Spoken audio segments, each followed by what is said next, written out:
Welcome to the Courage Barbell Unlimited podcast with your host, legendary powerlifter and strength athlete, Chad Ikes. For most, the journey of strength starts in the gym, but should inevitably expand through all aspects of life. Join us as we discuss all things strength. Now, here's your host, Chad Ikes.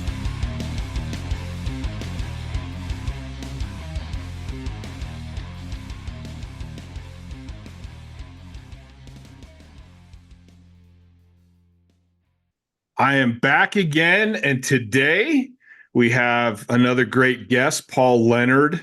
And if you people don't know, usually I'll have the person on and we'll talk for a little bit, and then we'll kind of go into the podcast. Well, me and Paul already been talking for like 40 minutes, and finally I'm like, that's it, we got to start. So I think this is going to be a great podcast. I think you guys are going to hear a lot of cool stuff, learn a lot of stuff. So Paul basically is been in this sport for a very long time. He's a great historian of the sport. He competed in powerlifting, strongman. You'll probably see him commentating at a lot of different events. He's got a lot of cool things coming up. So Paul, thank you for being on today. Chad, thank you for having me. It was great to chop it up in the warm-up session as we had Yes. beforehand. We haven't been in the same zip code since Universal Studios. In 2003. Yeah, it'll be 21 years. And the 21st anniversary of that, I will be in Denver on the mic with the USS Strongman Nationals, compliments of Willie Wessels, the president, and Justin Menning and Kate Menning, the Titan Barbell, running that. So, I'm celebrating strength. But, man, that was, like we talked about, what a seniors that 2003 at Universal Studios was, right? Yeah, it was amazing. And that was my first big national event. And I qualified for it, and I'm like, I'm going. Like, I had no expectations of what I would do or how I would finish. And that was my first event, just all the big name guys that were there. It was pretty crazy looking back at it. Yeah. For those watching, it was when the first official 800-pound bench was done by Scott Mendelson. He did that at that date. And there were numerous. I was in the 308s. I had started reducing weight for my super heavyweight days, and you were in the supers. Mm-hmm. And it was Brent. It was Gary Frank bombed, because I remember seeing him bomb, and I was in the garage putting my squat gear away, and he got in a Cadillac and he headed to the airport. He goes, "I'll see you later." He was on to the next meet, because he was on the mission then. That started from his days he was chasing 2,500 then, all the way up to. He's the first powerlifter to go over 2,800. That was his run, had begun in the early 2000s. Yeah, did he? Oh, because it was 25 or something like that. And yeah, he broke that, and just that was actually a really crazy time that I don't know. And this is one of the things where I think if lifters would spend more time kind of looking back at the history of it, because at that same time, Brent had broken the squat record. And then Brent went all the way up. Goggins beat him to 1,100, but then went up to 1,170. And it was within these few years, the total record, the squat record, the bench record, all these records just blew up. It was a crazy time. Yeah, it was to go back then. That period of time was this past Monday, the 20th, was the 24th anniversary of the first WPO show, because my training partner at the time, Art LeBert, took me to that. So the first WPO show wasn't at the Arnold. It was in Daytona Beach at a really cool theater. And it was streamed on cable, and it was, and believe Kieran Kidder, there's a name but that was the first time I had seen him in 10 years, because he and I competed as teenagers and juniors in New England. He was from New Hampshire and I was from Massachusetts. So we had done meets back then, going way back. But powerlifting just absolutely exploded with the creation of the WPO back then. That, you put all the best lifters were competing, would go to the WPO shows, in yourself included, in Columbus, Ohio at the Arnold. I was not in powerlifting at that time. I got out of it at the seniors. That 03 seniors was my last big powerlifting meet, because at the time my wife was pregnant with twins, and she was due. And I said, hey, we lived in Orange County, about an hour from Universal Studios. Anyways, I said, just stay home and rest, and I'm getting ready to come out for my squat. And then I see her out there with all my friends, pregnant as can be. And everything went okay. But the day after the meet, she went for a doctor's checkup and they kept her in the hospital for a month. So my life kind of changed on the dime, but everything worked out good. I got beautiful twins. They'll be 21 in July this year. So we got through that. But there was such a atmosphere then of the excitement that was the seniors were exciting like that. And the WPO, we all couldn't wait, because the WPO would always be like the first week of March in the Arnold. We couldn't wait to see like what was lifted there, what was, it would be in the cover of the magazines. It was back then, Chad, remember there was 3 powerlifting magazines. There was Powerlifting USA, there was like Power Mag, and there was Monster Muscle. There was such an interest in the sport. Now things have changed and so forth. The magazines are no more, but now we fortunately have live streams, right? These things. I'm involved in those now. You don't have to wait to find out. And even then, you got social media where everybody's posting stuff. Yeah, back then it was a big meet. You're like, oh, the WPO was this weekend, and you're gonna have to wait maybe a month before you find out what actually happened. Sure, and the WPO's back now. I saw it last year on ESPN, and I read a little bit about, which is good. I mean, because there's enough channels, there's enough opportunities for people to compete now, and for this to get more publicity and more notoriety and more just eyes on the screen. Like, hey, look at what these incredible things lifters are doing, right? So let's go back. Let's go over your history a little bit. When did you do your first powerlifting meet? I was very fortunate. So I grew up in Boston, Massachusetts, right? So I loved high school football, played high school football. Your last game, if you don't make the one game playoff, which is called the Super Bowl, first week of December, it was Thanksgiving. So Thanksgiving 85, I played my last game, and I've been lifting weights in accordance with that. So I was lifting at the school, but also at a local YMCA. Remember back in the day, maybe people don't know, YMCAs were really well stocked. They had good weight rooms back in the 80s. And the Y used to do the Y Nationals, which was a huge meet in Columbus, Ohio. A lot of the famous lifters did it. So I'm at my YMCA a couple weeks after my football career ends, and there's a flyer up, hey, there's going to be a powerlifting meet here. So powerlifting came to me. It came to my YMCA, and I'm like, me and 2 of my buddies that were from the football team did it. And I did it once and I was hooked. I was like, oh my goodness, this is awesome. I love this. Was that like 86-ish or something like that? January of 86, like a week before the Challenger shuttle blew up. Remember that? I remember that.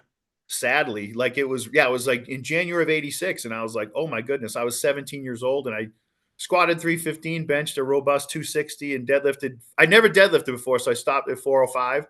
Didn't even quite bust the 1,000 barrier total, and man, I was like, what did you weigh in at? I probably weighed about 225, then 230 when I was getting it's not too bad for a senior. Yeah. Yeah. No, I was decent sized kid. I mean, in my high school, it was a big deal. If you weren't going to start on the line unless you could bench 250, that was the standard. They bench and squat is what we did. And we had 3 300-pound benchers. I didn't bench 300 when I was in high school. It took me a while for my bench to come around, and it certainly never did somebody like yourself that did 821. And then, we'll get into my history when I trained with Josh Bryant. Like that makes your bench feel quite paltry, but I did beat him once in a meet, so I'll note that. But like, I was around a lot of strong people. So if you give me my elevator speech, even in high school, guys that my best friend benched 380. He was one of the best. And all my friends were drug-free back then, and clean living kids. He benched 380. He's a judge now in Massachusetts, but a huge Armenian kid. And another one of my friends was squatting over 500. So I was around strong guys, which I tell everybody, the quickest way to get strong is be around strong guys. Yeah. So once bitten by the powerlifting bug, and I was in college, and back then, and even today, the collegiate powerlifting scene is amazing, right? I subscribed to Powerlifting USA immediately, which was our lifeblood. It was all the information in the sport back then. And you knew when the big meets were coming up, and you were like, oh, and you read about these lifters' performance. I mean, the first Powerlifting USA I got, Rick Weil was on the cover. He benched 551 at 181 in a t-shirt at the YMCA Nationals. I was like, wow, like what what could be possible. And then that summer, I got the same issue. Was the teen nationals was Anthony Clark. Mm-hmm. Anthony Clark benched 6'11" at the teen nationals. I was like, that's still a teen that can bench 6 is still insane. Amazing, and yeah, but it's funny though, because I just got this flash in my head. I haven't even thought about this in years, but yeah, when I first started, you didn't go online to find meets. There wasn't any really. You got your Powerlifting USA and you went to the back of the magazine where it had upcoming meets, and you started looking for something close that you could go to. Yes, yeah, in Powerlifting USA, which I once I became an elite lifter, I got the honor to write for them. Mike Lambert gave me that chance, and he's an amazing man. He did so much for the sport, a visionary, and he really he kept it, as Louis Simmons says, he kept it real. He gave coverage to everything that was legitimate. He legitimized it always, and Powerlifting USA from its inception. So once I started really getting into lifting, a guy I trained with, an older guy, gave me every Powerlifting USA that had been published up to that point, because they started printing in 1977. So they started the top 100 list. Mm-hmm. And that then once it then it became a thing where once a year, your weight class, if you were 242, 114 supers, your weight class came out. You couldn't wait to get that magazine. Oh yeah, that was a big, when I first started, I tell people it was like, I got to find a way to make the top 100. Then I'm like, okay, now I got to make the top 75. Okay, now I got to make the top 50. And it was that moving up that list was a huge deal for me. Yes, and the magazine also would have an annual masters issue. So 40 over and 50 over, they'd have in those different weight classes and age classes, they'd have a ranking. Mike also had the drug-free, the ADFPA ranking separately, and then the teens and the collegiate. So that's what, as soon as I started lifting in college, I became totally focused on that, like absolutely obsessed with the and in my case, there was 2 federations back then. There was the USPF. There was 3. There was the USPF, the APF had started in 85, 86, and the ADFPA. So I was an ADFPA lifter. I was a drug-free lifter. And that's how I decided that's how I wanted to live my life at that time. I made my decision because in the late 80s, mid-80s, Massachusetts, like any place, was awash in any drug you wanted if you wanted to go down that route. And they weren't federally controlled substances. So, but I knew as a young guy, I said, listen, I love this. I'm going to do this for life. For me to jump on any type of PEDs, first of all, it is illegal in that and I lived at home. I saw my parents work hard for their house. And back in the late 80s, the show Cops was on. You saw these doors getting kicked in and stuff. And I'm like, well, I want to be a cop one day too. I shouldn't get involved in this. And it just made sense to me not to do something like that while your endocrine system isn't fully developed, right? Because yes. 23, 24 years old. And I saw a lot of kids hop on that stuff. And in a couple of years, they were messes. And it wasn't a good situation. So yeah, the Powerlifting USA was huge in all our lifters' influence. We carried it. We had it in our gym bags. We had it and I was totally focused when I was in college on the collegiate nationals. That was my goal. I can't remember. I think I made number 1 actually. I'll check. I have them all. Because I don't have a copy of that one, but I think in like 06, 07, something like that. Andy Bolton actually had a higher total. So I figured I'm probably not number 1 in the world, but I think I was number 1 in Powerlifting USA at one point. I'll look through it. Just the other day, Willie Wessels asked me for his, and I found his, he was the number 1. He wanted to show his son graduated high school. I don't think people know about that either. Cause like Willie's been running strongman forever, but Willie was strong as shit. Willie, on one of the podcasts, he sat with us when we broadcast. So I met him at one of his last meets. My first big meet, like you recall your first, my first big meet was the 1996 WPC Can-Ams. So like the North Americans, Can Americans, right, in August 11th of 96. So it was in Vegas. So I had totaled over 1,800 in USPF meets. So I'm like, I'm going to go up to the WPC. So I applied and they said, okay, you qualify. So I walked in there and it's like, I turn and there's Chuck Vogelpool. And I'm a West Side guy. I'm a fan. Now, this is not Chuck Vogelpool you see like when he squatted 1,100. Like I'm so straight, I eat my sausage from the side. But like Chuck was pretty. I looked at him. He looked like a high school. He looked like a high school tailback. I'm like, you're Chuck Vogelpool. He's like, yeah. And back then, like West Side traveled. He wasn't lifting, but Waddle was, and Arnold Coleman was, and I think there was a number. Louis wasn't there, but I'm like, and I was following those West Side guys. I'm like, these guys are like a motorcycle gang. They hang Yeah. tough. And I was like, and he looked pretty. I was like, man, this guy's damn. You're Chuck. I didn't get a picture with him. I got a picture somewhere with Waddle, but Wessels was at that meet. And he squatted over 1,000. So when I broadcast with him a couple years ago, I said, "Here's Willie Wessels, a 1,000-pound squatter." And Willie's very humble, as you know. He's like, he corrected me. He's like, "I squatted 1,000 16 times." So he squatted 1,000 as many times as Ric Flair has been world champ. So when I see Willie now, I say, "Woo!" That's funny. We chop it up and have some good times. But yeah, now that I've known Willie, not to go down a rabbit hole, but Willie did go over to strongman. He was 3-time when they started the 231-pound class. Willie won that 3 times in a row, 3 times national champion. So he went from being a world champion powerlifter to the best at the strongman level had 20 years ago. And Chad, he told me, now that once I got to know him, he's like, I did my last one when I was on chemotherapy. He had cancer and he beat it. I mean, Willie's an amazing man. And now the strongman USS, his organization's sanctioned over 1,000 strongman competitions since last year. So like when I see him at the nationals in a couple weeks, we'll sit down. He actually approached me about starting a podcast. So I'll have to get him on here with you. But I would love to interview Willie. That would be great. Yeah. Oh my goodness. He knows. Well, I think we've talked a couple times in the past. Because I actually went to, they had a strongman event here in Reno. Okay. And I was like, oh shit, I haven't seen Willie in forever. And like, I went down there and I'm taking pictures because I go, I'm going to post them on Elite, you know?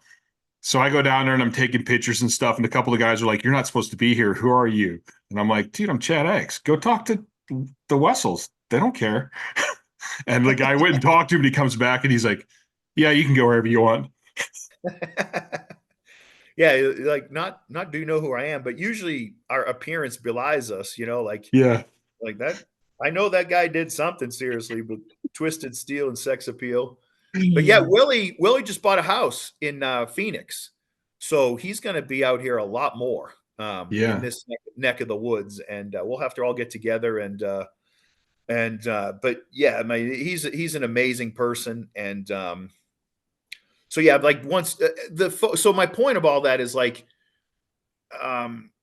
in strength, like I'm doing these broadcasting jobs now because I have these relationships that go back years upon years upon years. And just like you find, like once we get back and reconnected, we're just like, oh man, these are our people. We've gone into the regular world and it's sometimes it's not all it's cracked up to be, but we get each other. We're like, oh man, I know what it takes. And I can't, but then again, I can't imagine what it would take to lift the type of weights you did. You know what I'm saying?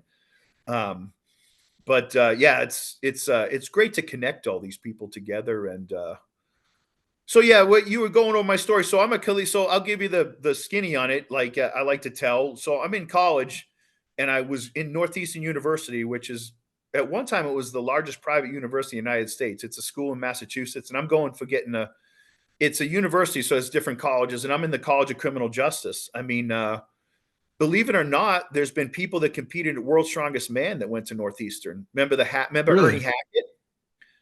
Ernie name sounds familiar.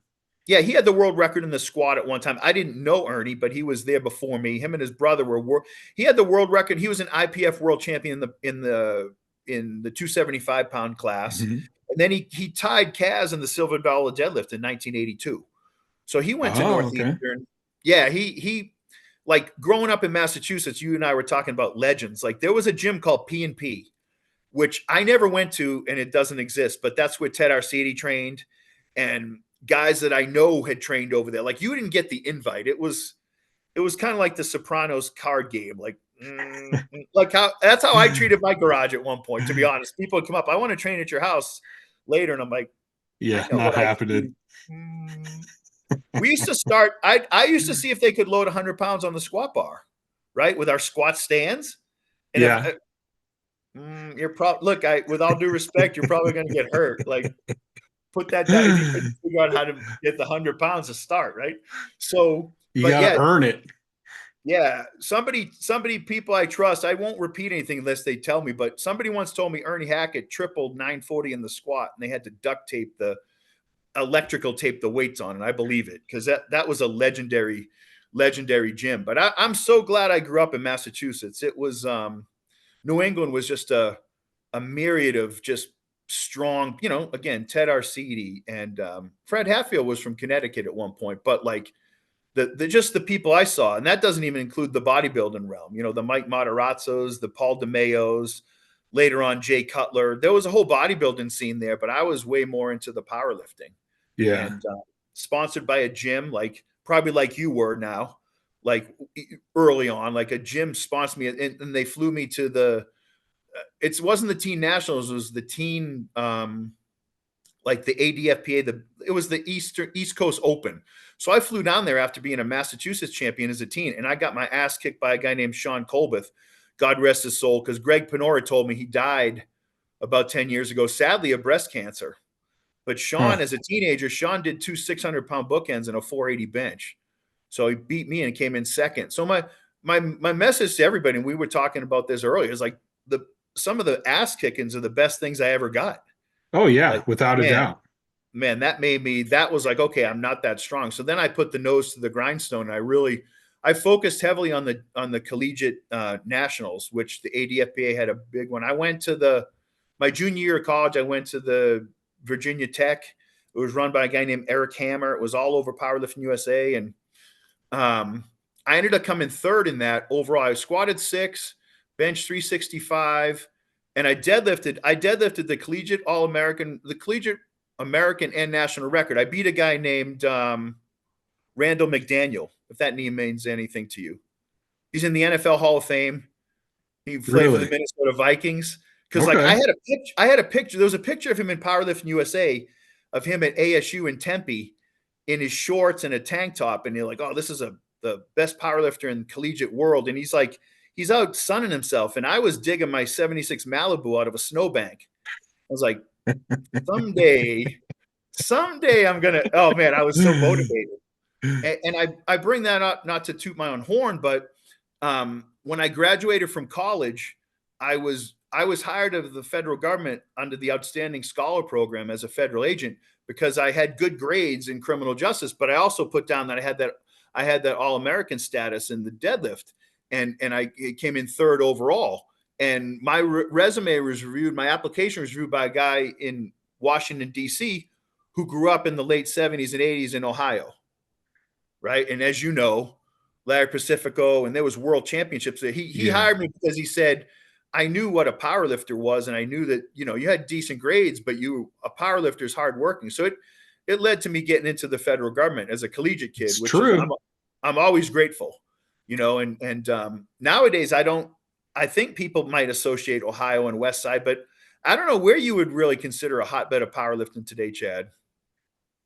I don't know, again, because like with the modern technology and because powerlifting was always considered like this kind of underground sport, and now it's with social media and everything. I think and then of course with the CrossFit, it gained a huge amount of popularity to where, and I talk with some of my training partners. We talk about how different it was when guys were wearing more gear, because you kind of needed a team. And you can train raw. You can get really good raw by yourself. Like, I mean, you can get good in gear by yourself, but it's a difficult thing. And so I don't hear about the big gyms, the individual gyms producing so many people. There's just such a wide variety of people all over the place now, where I don't think you have those localized areas anymore. Yeah, and you know what I see with that, my observation, because I'm a member of a gym here, and I see the gym culture. Now, these gym have key fobs, right, that you can go 24/7, 365. When I was growing up, there was an urgency. You needed to be at the gym with the powerlifters by 6 at night, because most of them worked. And then Saturday morning, you walked into a powerlifting gym in Massachusetts, anywhere really in the United States in the 80s, they were getting it on because that's when a meet was, and that's usually had people had the time off. I was shocked when I relocated to Dallas in 2004, and there were some fantastic gyms, and there's one called Stroud's, and a lot of lifters at that gym, dumbbells to 200. That's where Steve Goggins trained with Ronnie Coleman, and you'd recognize the owner passed away since I moved, but Stroud's gym was amazing. But I was like, okay, I have to work Monday through Friday. And I was friends with Johnny Jackson, the bodybuilder, the pro bodybuilder. He won World's Strongest Pro Bodybuilder. He's like, hey, let's train. And he's like, I train every day at 11. I'm like, man, Johnny, I got a job. I can't do that. But nobody was training Saturday mornings. And this is going back 20 years. I'm like, well, if you don't train Saturday mornings, like, how do you feel when you go to squat at like 11 o'clock at a meet, you know? And so there's not that urgency, and there's certainly not crews. Cause I look back, Chad, and like you interviewed my friend, Josh Bryant. I don't live in the past, but man, my best days were when I built my garage gym out and I had 7 guys who could, everybody could deadlift 700 on a Texas power bar. Everybody could bench 400 raw. Everybody could squat 700 with just knee wraps and a belt. I mean, we were strong, but it was the fun we had afterwards. It was going out to eat. It was traveling to meets. You know, it was just the bullshitting in the gym and the busting chops and the inside jokes, and we were all serious as could be. There was 2 hours. We were just going to hammer it out, but it was just, the process was just amazing. And I tell anybody, again, you want to be stronger, find stronger people. Right.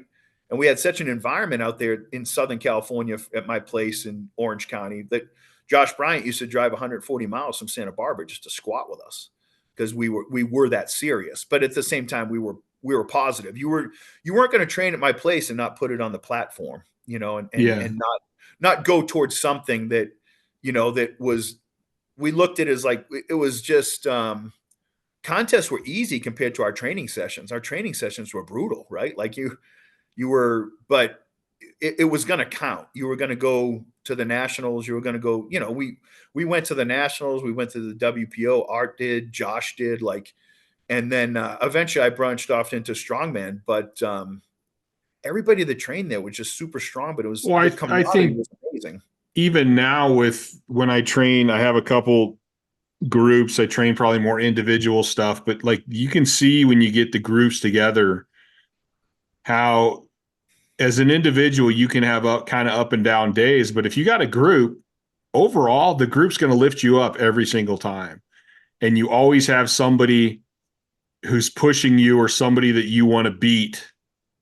And I think, the atmosphere, I think, makes for better training sessions and the consistency. Like if you don't show up, they're going to bust your balls.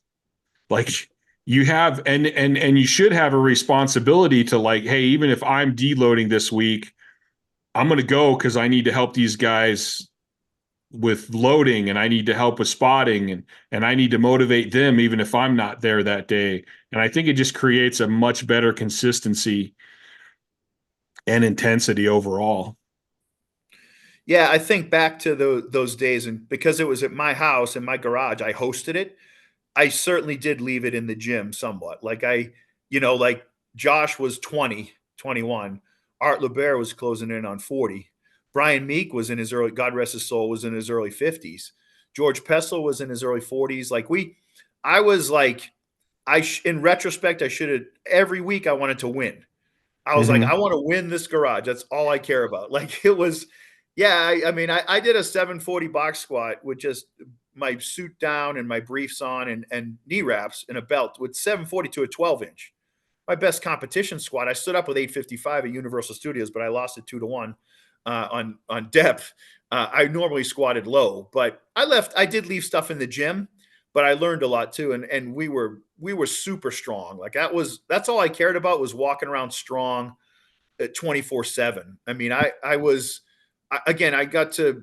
began my law enforcement career. I had been a fat super once for like 6 months, my last year in Massachusetts, because we didn't like the super heavyweight that was going to win the state title. So my buddy was kind of burned out. He's like, man, get up. I gained 60 pounds in like 3 months. And it was weight gainer. It was terrible. It was like that episode of The Simpsons when he weighs himself in and he's trying to get to 300 because he's obese. And he looks and his fat's stuck in the towel racks, and he moves it and the scale goes to like over 300. He's like, oh, I did it. I just remember Dr. Nick holding up a piece of paper and rubbing fried chicken on it. And if the paper gets clear and he goes, that's your window to weight gain.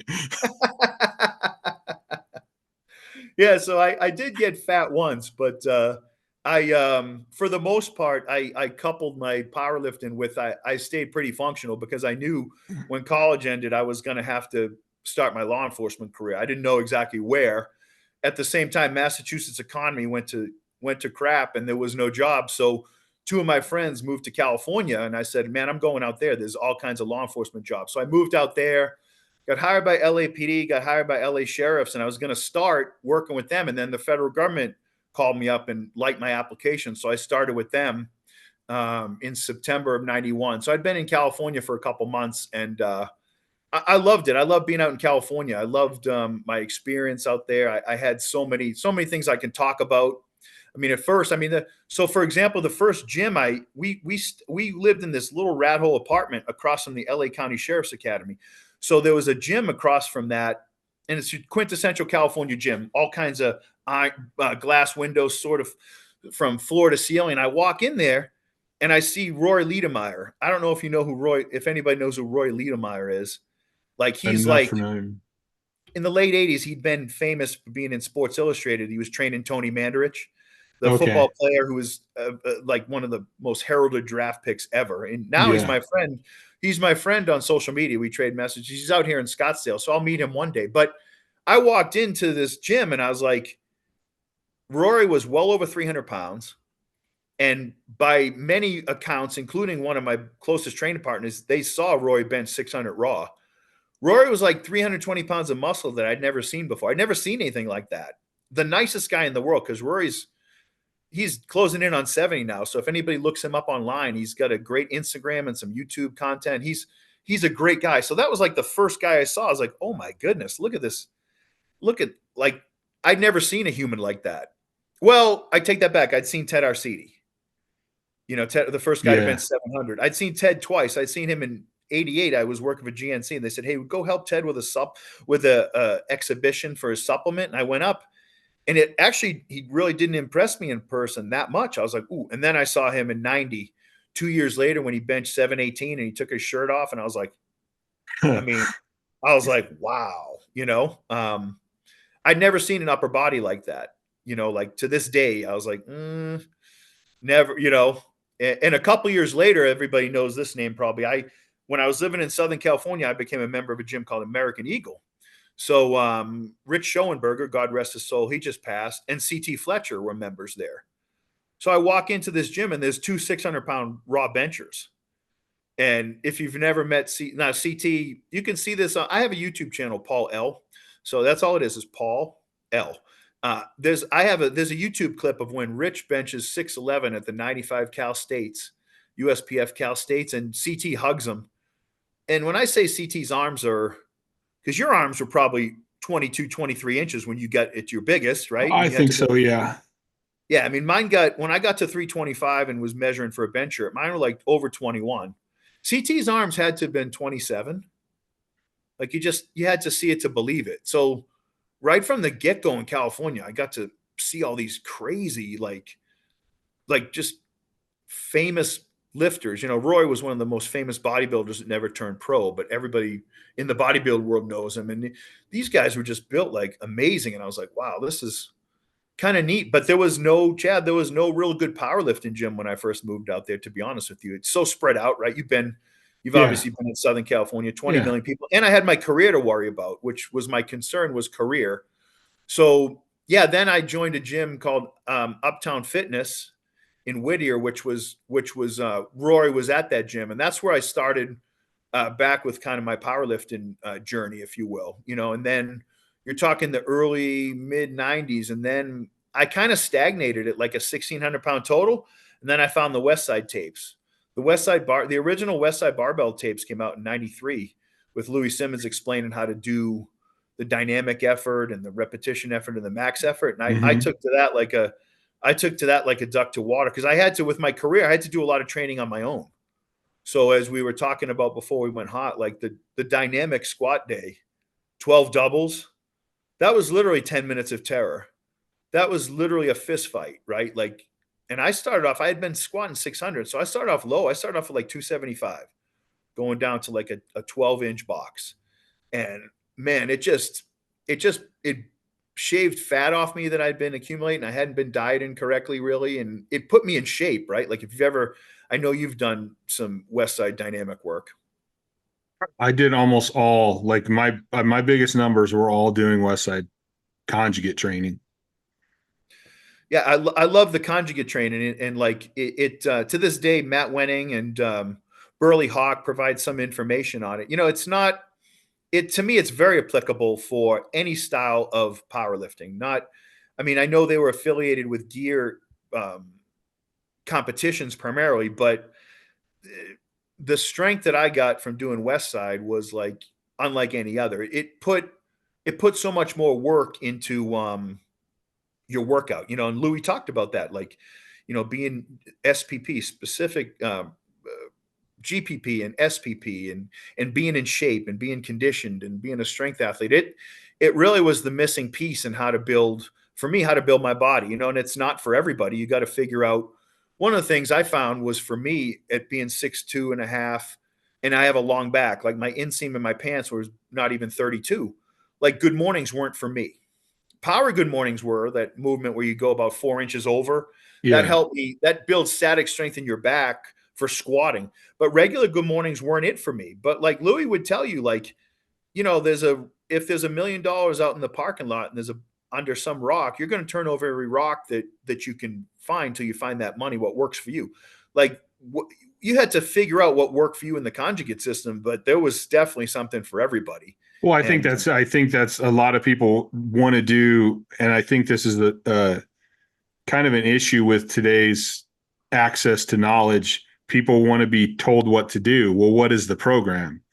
Well, I've always saw conjugate as an outline. It's rules and principles to follow, but you got to learn how to bend them. And I've had football players get a lot of success out of conjugate. I mean, I've trained a lot of different people with different levels of conjugate, and it always works.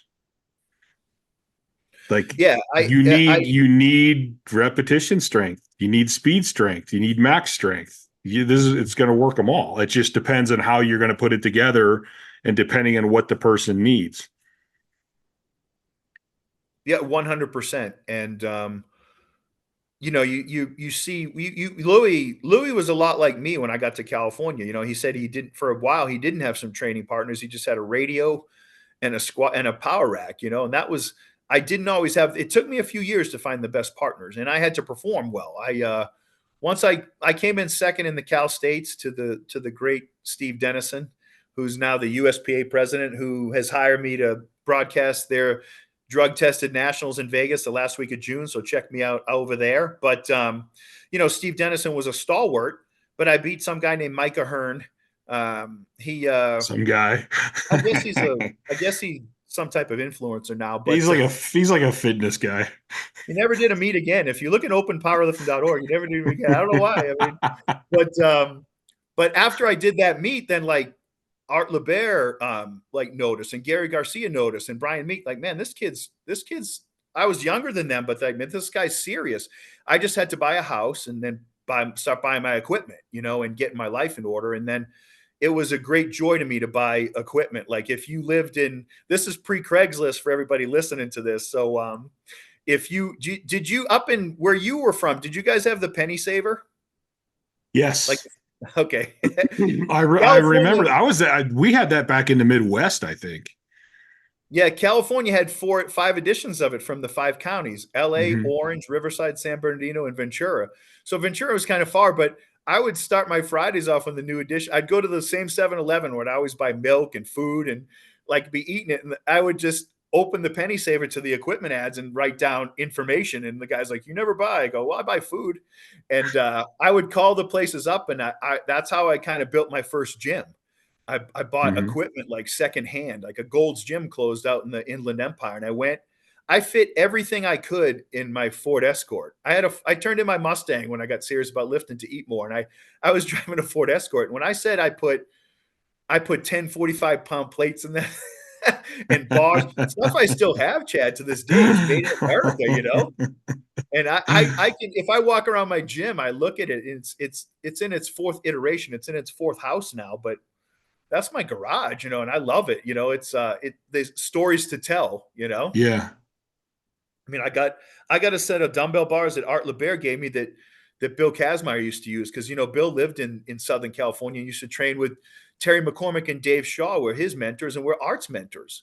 You know, Mm-hmm. I was at, as you see in my book I gave you, and we can talk about that. I wrote an ebook that I'd like to help anybody with. If you DM me after this podcast at my Instagram, just put Chad Ikes in the DM and I'll sell it to you for $10 for 117 pages. But there's a picture of me in there at Roger Estep's wedding. You know, Roger Estep, to this day, they find pictures of him. God rest his soul. You know, unfortunately he passed, but I mean, you know, that guy was total in 1900 at 198 with just ace bandages and a belt, you know, Yeah. 500. I mean, the people I got to be around in California, it was priceless. I'll never trade that for anything. Well, I think, I mean, going back over my career powerlifting, you know, I started on my own. I started reading magazines and trying to get information there. But I mean, my education didn't really start for me until I started meeting and getting to spend time with some of the top guys. And then just being around them, kind of learning their mindset, how they look at things, and then getting like one-on-one actual information. Not that somebody told you about somebody, but you're actually sitting there talking to them. You know, like a guy like Chuck Vogelpohl. I get to meet Chuck Vogelpohl and I actually get to talk training with him. Not what people tell me he did, but actually from him, what he did. You know, that was a huge education for me right there. Yeah, that's what I always looked upon myself. I'm always fascinated with the training, like what we talked about before we recorded this, our preamble, if you will, our talk. But like that's what I thought I was going to do once I retired from being an agent, was like a training editor, like for powerlift. Like I want to know how Chad Ikes got strong, so I'm fascinated with that. I could talk. That's my focus. Like, how did you get strong? What did you do? What didn't work? What worked for you? And when I wrote for Powerlifting USA, and I did write for Mark Bell's Power Mag, he never paid me for my 4 articles, so they exist. But be that as it may, Mike Lambert was the direct opposite. You wrote an article for Mike Lambert. There was a check for $500 and 2 cases of magazines. Yeah. And then he would send you pictures out of the blue like that. I regret not going to Mike's shop before he closed up, because supposedly his office just had a treasure trove of powerlifting information that I'll bet. I would, yeah. Hopefully it's at the Stark Library in Austin, right? Like it went to the right place. I did one of the last interviews I did. I came home one day and there's 2 boxes on my porch, and I'm like, what the hell is this? And he sent me like 2 boxes of the magazine I was in. All class. Mike Lambert, he loved the sport. And if you know, Mike was I have the old issue. So when the pandemic happened, I was contacted by the people that run openpowerlifting.org, track me down. Mm-hmm. I had social media. I had YouTube and Instagram, the only social medias I've had, if you will. And they tracked me down and they said, hey, we're trying to create our fill out our records here. So I had time during the pandemic.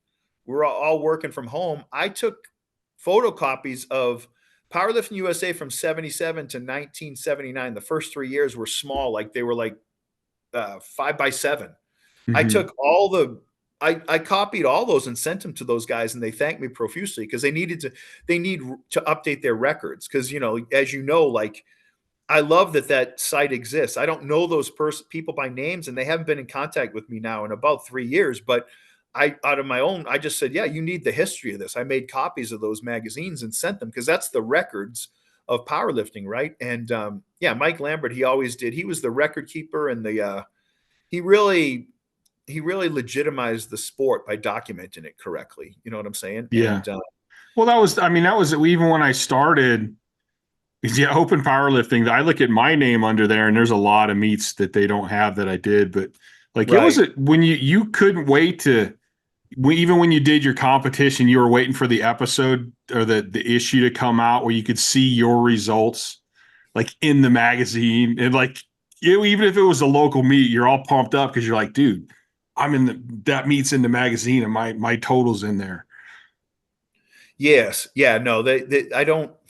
Now, I think that's kind of lost on this generation that there's such a proliferation with social media. You see everything, you see footage, but time marches on. But yeah, that was a special moment when at my collegiate meet that I became All-American in. That was that group picture was in PL USA. I have that. It was like, I'm so proud of that. It was amazing. Like it was. I did it in March, the lift in March, but it was in July. But man, that was definitely the summer of love. I'm like, man, I'm a national level athlete. I busted my Yeah. ass. No one can take that from me. Oh yeah, and because I I've had a few pictures in there myself, and obviously results. I'm trying to think. You have been on the cover for sure. Yes. I think I was on the cover of like Body Tech. I don't know if I was on the cover of Powerlifting USA. I'm trying to. Okay. Now I know. I'm really bad about my own history. Okay. Because Yeah. at the time I was always looking for the next thing. Oh, I know. So even when I did something, I'm notorious for not celebrating, but already like moving on to what's my next goal. Sure. No, I've been there, and there was a time where I always read Powerlifting USA, but once I left California, I moved to Texas to focus more on family and cost of living and all that good stuff. Like I would get Powerlifting USA in the mail. I always read it, but yeah, there's times where you're just like you didn't even appreciate it. You were too much. In my case, I really got to the point I really focused on my career once my kids came along. Not that I didn't before, but the way it happened was for example, I did my first strongman contest September 9th, 2001 at Jamestown, Railtown up there. They had it wasn't California's strongest, but we got to pull a train. By then I was training strongman because I had hurt my knee in squatting in San Luis Obispo at the Central Cal. So I met Kevin Kinsey and Charlie Captor, if you know those guys. I know the names. Yeah, Kevin they were both high level strength Highland Games athletes, but then Charlie became a pro strongman at the turn of millennium. So I did my first strongman contest on September 9th, 2001. The next day was a Monday, and I had a 9-month-old at home. My wife was staying at home at the time with the kids, and I was on the next day, Tuesday, 9/11.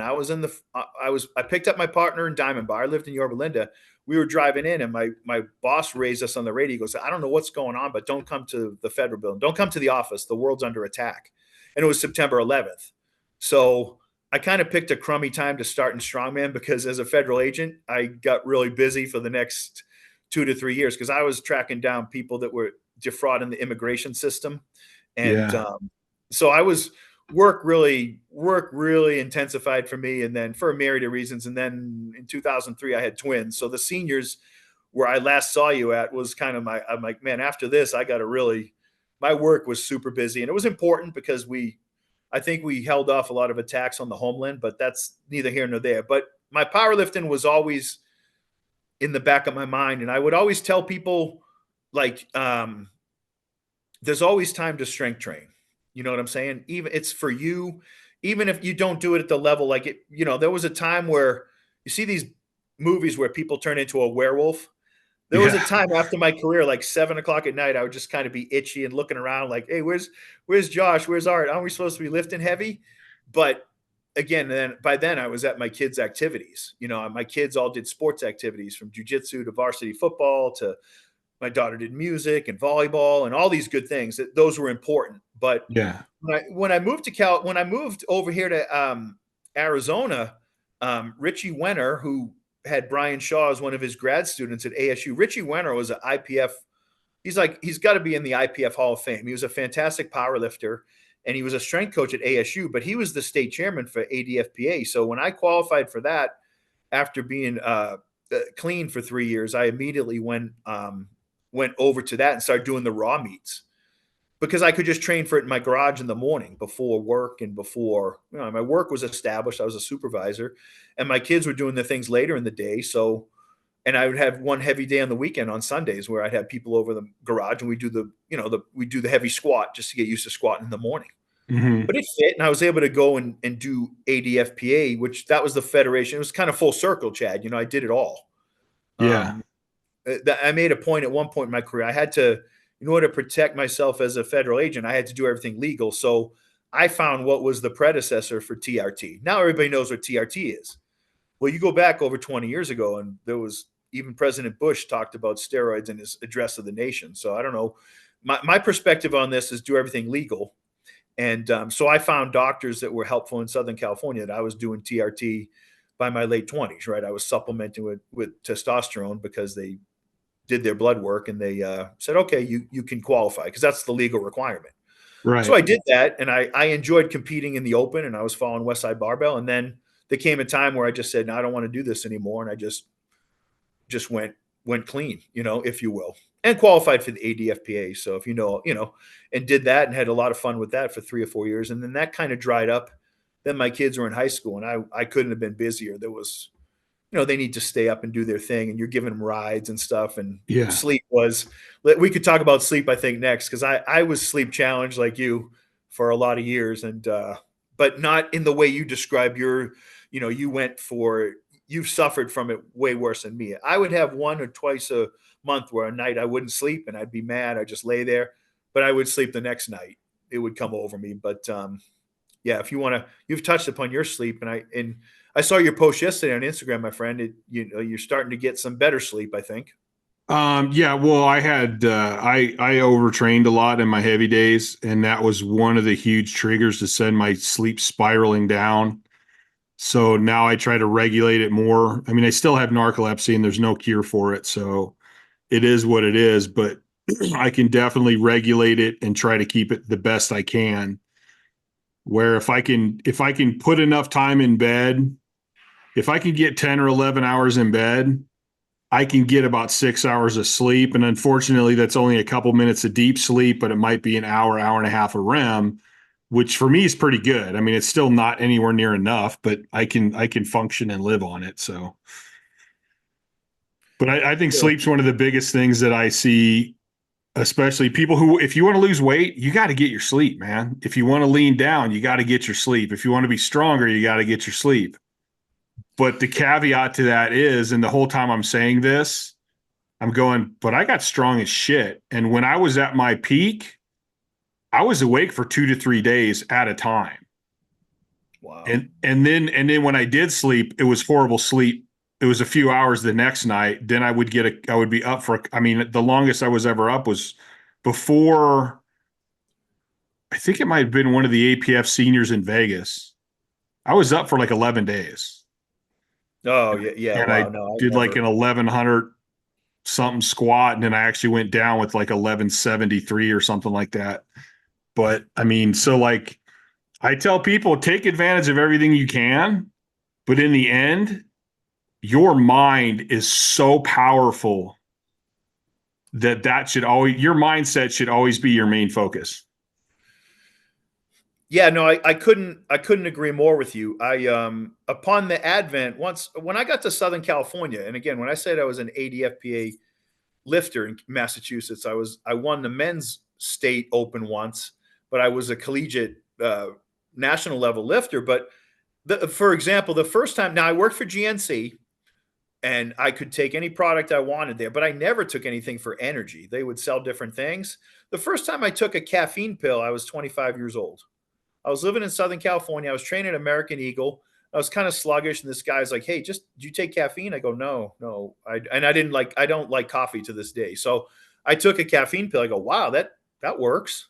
I had never, not that I was pure as the driven snow, but I just was like, I don't think I need it. I love to lift, but once I started down that road with that of caffeine, and of course I'd say I have adult brain. I was a federal agent. I started in 91. I had to be to work 5 days a week, usually daytime. But my shift varies, and my assignments varied, and my travel, all that stuff varied, right? So I had to answer the bell and be cognizant and all that good stuff at work. It was serious.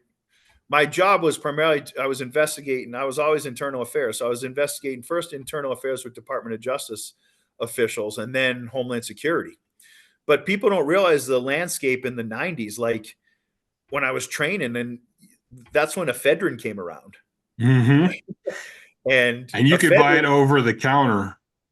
I mean, 2 dimethadrines, you're good for about 8 hours. You're like, it's the tighter you get, your body makes more oxygen. And I was always undergoing drug tests and physicals, and I cared about my health. Really cared about my health, and still do. And always was like, okay, I don't want to do anything that's deleterious to my health. Like when I was born, I got my last rites. I almost died. I was really sick. My lungs weren't properly formed, but then my family loved me and supported me, and like I lived, and then I thrived, and I got really strong. Good food, and I was a good sleeper. I was a really good sleeper till I became an adult. Once I became an agent, I had adult brain, and I was living in Southern California. The commute, I killed myself half the time with long commute. One time from 96 until 04, my commute was 42 miles one way because I wanted to live in Yorba Linda and my office was in Glendale. So kind of stubborn, but I wanted to live where I wanted to live. Right? Yeah, 42 miles, but how long did that take you to drive? At least 2 hours. And if it rained, forget it. But you would try to find work out in the field, right? If you know what you're doing. Like sometimes I'd work it down in Orange County. I'd work all over Southern California. And I traveled. I've seen 37 states. So work would take me different places. But like what we're getting at is like, yeah, I got sleep. I really got sleep addled for a while too. My sleep started sucking. And then I bought a house with a pool. And nowadays they have these fancy, and they talked about it even in the bodybuilding magazines like Frank Zane and stuff, like these float tanks. Mm-hmm. Before I had kids and I had my pool with a raft on and like headphones, I could fall asleep in my pool after a squat day. Like we'd squat for like 2.5 hours from 9 to about 11:30, then go eat some Mexican food. And usually sometimes my buddies would join me. We'd lay on floats and I could fall asleep. I'd fall asleep for hours in my pool. Halfway through, I put on this, I didn't want to get skin cancer or something. I'm Irish German. So I would cover up, but I'd fall asleep like a baby in my pool for like 2 hours. And it was very refreshing. No kids, you know what I'm saying? Almost a form of meditation. Yeah, totally. And but then Chad, wouldn't it infuriate you? Sometimes I'm like, okay, it's Sunday night, 10 o'clock. I got to be up tomorrow at 6. I got to be in Glendale by 8. I got to work. And you just be staring like, I can't sleep. I tried everything. And I had my wife was very supportive. Like this is a podcast, so we'll stay family friendly. But I see now these people talking about, oh, this is dude, is it any more sophisticated than a blowjob and a back rub? I mean, you can put a cold plunge in your, be in a loving relationship. Don't get me wrong. But I mean, you can be in I tried that cold plunge when I had my own pool. That's bullshit. Like, no way. I would go in cold water and it was like, I would get sick. In California, it doesn't get that cold, right? Yeah. The water gets down to the 40s. I'm like, oh, I read about this in Milo. The Russians go, I tried it for like a week. I go, this sucks. Now, if I had inflammation and I like cold plunges. It's to each their own, but I did like this. I liked the extremities in it. I liked sitting on the edge, reading a book, and I'd put up to my knees into it. Mm-hmm. So obviously the stick and berries weren't in there, and the organs, right? Yeah. And if my upper body was sore, I'd lay over the edge. I'd get sun on my back, even in the winter, and my shoulders and arms would be in it.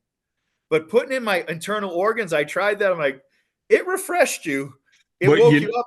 In the grand scheme of things, I'm like, no. What's interesting about this is you said you read in Milo back in the day that the Russians were doing this. Like you look at social media now and it's like, oh, we had this great idea. We're going to do cold plunges. And it's like, yeah, it was done like 50, 60 years ago. They were doing that. This is not new information, people. Yeah, not at all. Like, and took me some cold water, like contrast showers feel great. They wake you up, but it's a case by case basis. Don't get me wrong. But like, I think the contrast shower is probably one of the best. And we used to do some of that in college and in physical therapy. And I remember because of my sleep, doing multiple day events are hugely hard on me. So I was doing the Highland Championships in Pleasanton, which is a 2-day event. And I'm like, dude, I'm screwed tomorrow. Like, what am I going to do? And it actually happened to be pretty cold down there. So I went out in the hotel, had a pool and a hot tub. So after my first day, I did the pool and the hot tub and did like a contrast. It worked so beautifully. It was my best second day event ever. Nice. Yeah, in California I had a pool hot tub combo, and I loved, again, I love the hot tub. It was a novelty for me, and I didn't grow up with a pool. I grew up very, not lower class, but we were working class folks. So like the things I experienced and I was able to buy for myself were amazing. And like, I'm a big fan. I've listened to a lot of the stuff Stan Efferding, and we're online pals, if you will. And Mhm. he loved that I beat Micah Hearn because he makes some video F Micah Hearn. Everyone likes it. Everyone to this day, people bring that up. They're like, man, you beat that guy. I'm like, I can see where Stan would like that. Yeah. oh, he likes that. It's a dick suck. And I have the footage. The footage is on my YouTube, Paul Leonard. So you can see where I pull the deadlift to beat him. But be that all as it may, like the stuff Stan talks about, like that stuff you do for your body is far better than stuff done to it. Because I'd watch those NFL shows or pregame shows or the UFC shows we were talking about. They'd show with these fighters all this. Like I had deep tissue therapy for my shoulders, and it was amazing. Dr. Joseph Horrigan did it, and he really saved my rotator cuffs. But those were only like 15 treatments back in the mid to late 90s when I was in SoCal. But like Stan will say, like, yeah, massage and all this like infrared and sauna and stuff. It's like all this stuff isn't totally necessary versus the simple stuff he espouses, the 10-minute walks. And I was Mhm. doing that stuff before Stan talked about it. I mean, my plan was to get as big as possible. The biggest I got, Chad, was 325 when I was 30, because for a year and a half, I was on a congressional project where I didn't have to work the streets. I just had to write and interview people for a special Congress thing. So I'm like, okay, this is my time. I have no kids. I'm married. I got money. Let me get as big as I could. So it was all about food, right? Right. Like Larry Pacifico says, like you should be spending 300 a week on groceries and 50 on toilet paper. Figure it out. If you want to get, food is the ultimate. Nowadays, like these kids will ask me in the gym, they'll say, what about peptides? I'm like, what about Fairlife? That super milk that they've strained all the lactose out so you could drink. How many eggs have you eaten today, kid? Well, I do. I think first of all, I know Matt Winning. I think he just got together with Stan and they're doing like a 2-hour like longevity kind of thing, which I think is great. Yes. I love Stan, and I follow the vertical diet kind of loosely because I'm not trying to be a bodybuilder. So if I want ice cream, I'm gonna have ice cream. But I think there's a lot to just eat more, walk more, stay healthy. Like you got to maintain health. And I know, like in my day, if you were a super heavyweight, you didn't give two shits about health. You had that attitude of if I die under a squat bar, so what, as long as it's big, and that's I don't think that's the best way to actually get strong either. I think I'm 52 and I have no knee problems, no shoulder problems. I had one back issue that I've already fixed because it was an imbalance, and now I'm just gaining the strength back. I mean, to me, that's the goal. Lift a bunch of heavy weights, become an amazing lifter, and then be healthy as you get older where you can continue to lift the rest of your life.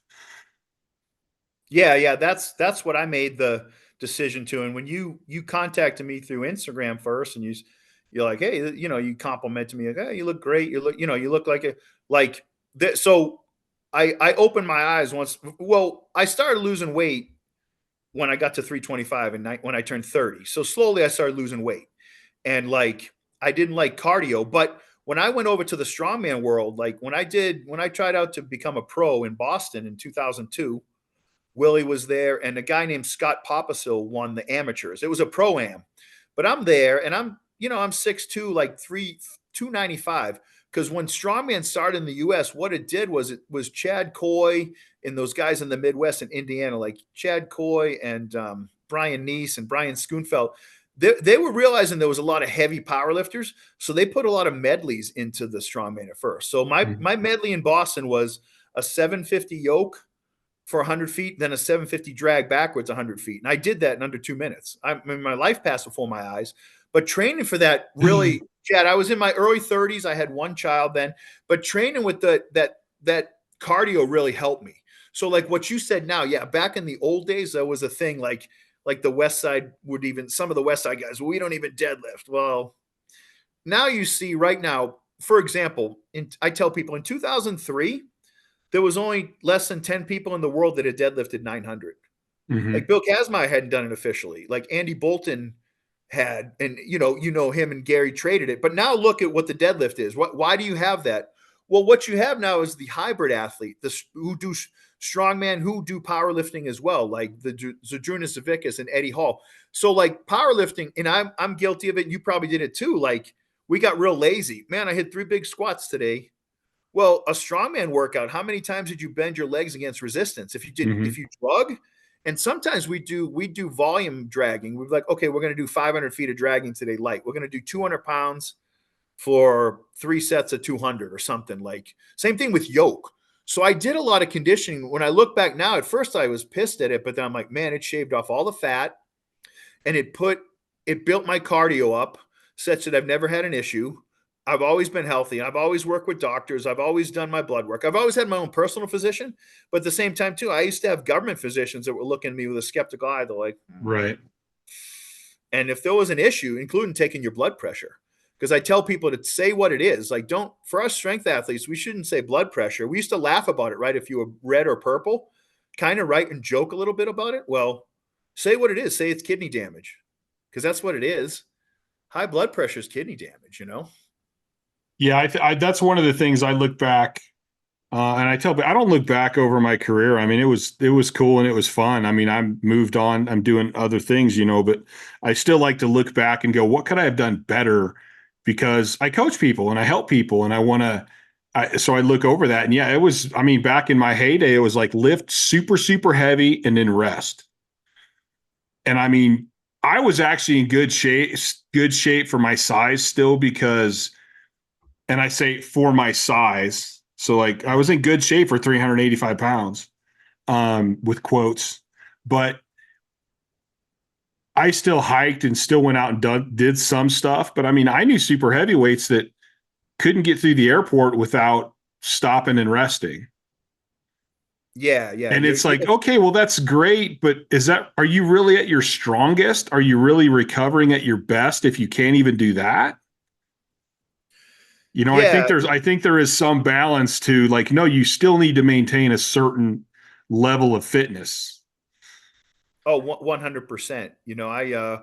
I did suffer some injuries, but during that time too, mind you, I'm still a law enforcement officer. So I had to work out in the field, and I had to do firearms qualifications. In 2006, I was 38, and we had an agent killed. A friend of mine was killed.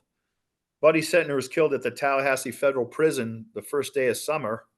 And then we had another agent. This was when I was still with Department of Justice. Another agent was assaulted inside a prison in Chicago. So they said, "Oh, we got to train you guys better." So there's a training course they call law enforcement control techniques. So I was 38 years old, been on the federal government 17 years. So they sent me back to Brunswick, Georgia, to do a month course, and it was a month course where they had guys. They had hired former Navy SEALs to come in. They beat the hell out. Like it was a grind up. People were getting concussions in the course. It was a fight. It was fight for your life. And it was really a rite of passage. And it put me in, I couldn't believe the cardio shape I was in, because I had to fight and wrestle and do, and you're a big guy anyways. You show up there. So everybody wanted a piece of you. Yeah. So I had that. I had all these instances. I look back in my career where I had like reasons personally or professionally, I got in better shape. Mm-hmm. And that's really what it takes. Like what you're talking about. Like I saw, as a big fan, and I'm sure you're friends with Ed Cohen. I'm friends with Ed, like, and he's like guys like him and Dave Tate and stuff, like these people getting these hip injuries and replacements. So like I started figuring out in my early 30s, like we moved to a different office building, and this office building had 6 floors. It was a 12-story building. So we were on the 6th floor. So every time I would go back to my office, I'd walk the stairs. Mm-hmm. And that just like, and it was air conditioned in there, so you didn't get all sweaty, even if you were shirt and tie. I would do that. And then our parking structure was ramps. So I started every day walking up the ramps backwards. like hit your hips from a different location and hit them from like kind of what Matt Wenning talks about, different stress points, treat your body differently. And like, because I've been like you, I didn't want to be incapacitated. And then I had a job to do for my country. I took an oath, and then I had my family. So when I got back to doing powerlifting, Chad, like in the ADFPA, the meets were always in Phoenix. So we'd go up there. There was still a 275 pound class, which is funny because they retired that. So all my records still stand because they went to 264. So you can still punch me up like, oh, so wait a minute. How did I not hear about this? They don't have a 275. They have a 264. They were trying and to then get like a 308. They just have 264, then super. That's why you have like Ray Williams and Really? Yeah, that's the USAPL. Okay. The ADFPA became the USAPL, and not to be confused. You know, there's a myriad of federations again, but yeah, the USAPL has a 264 and below. Then it has you might as well be 500. You know, then they have the Ray Williams, and then they have you had him on the huge squatter, a huge lifter, Vanilla Gorilla. You had him on. Yeah, Blaine Sumner. Yeah, that's their federation. Now I won't. I was with that federation and believed in it and espoused it, but at the last time I did a strongman announcing job up in Scottsdale, I do the Unbroken Strength Games, which I'll do the first week this year in August. I looked across at the USAPL and I saw they had 5-year-olds squatting axial load in their spine. And I said, no, I don't agree with that. Because when powerlifting started, it was like you had to be a teenager, 14, before you loaded your spine that way. So I don't agree in everything I see. Yeah. They're the organization that has that pirate announce things. You know what I'm talking about? I don't even know that. There's a person in a pirate costume that announces. Oh, yes, I do. Yeah, I do. Yeah. I'm not a big fan. Yeah. I kind of like former lifters like myself that broadcast and announce. Yeah. So that I'll say that. I'll leave it at that. But yeah, like you said, like you can't flex fat, and if you're not healthy, you're going to have a problem. And like you, so I would go to do a USAPL meet. I'm like, okay, I weigh 270, 545s double body weight. That'd be a new state record. I would squat that, and then I'd pass on my third. Like, well, go for more. I go, look, if I pop my hamstring, then I can't catch for my daughter this week in softball practice. And I can't drive home with my family in the 120 miles down the I-10. What if I have to change a tire? You know? So when I came back to powerlifting, I was like, what are the records? And I would always I pulled like 628, 633. I benched like low threes because it's all raw. And I'd squat double body weight and I'd have the record. I did that like 3 years in a row. And then that kind of phased out. Then actually I did one SPF meet. SPF came out here. But do you remember when do you remember Outlaws, the message board? Yes, the APF Outlaw message board. Yep. Yeah. So like Tommy Fannin and then Blaine Stussy ran that. Do you remember that? And then because Billy Mimo was on her all the time too. Yeah, there wasn't much, right? But yeah, Blaine became my friend, but sadly he passed away a few years ago of a heart attack. But he was a member of that. But he ran a meet up in Phoenix. I always tried to do a meet a year, and then in 2018, I did my last meet, and then I'm like, you know, I suffered an injury that hampered me forever in my upper body. I guess we can talk injuries if you want, but like it.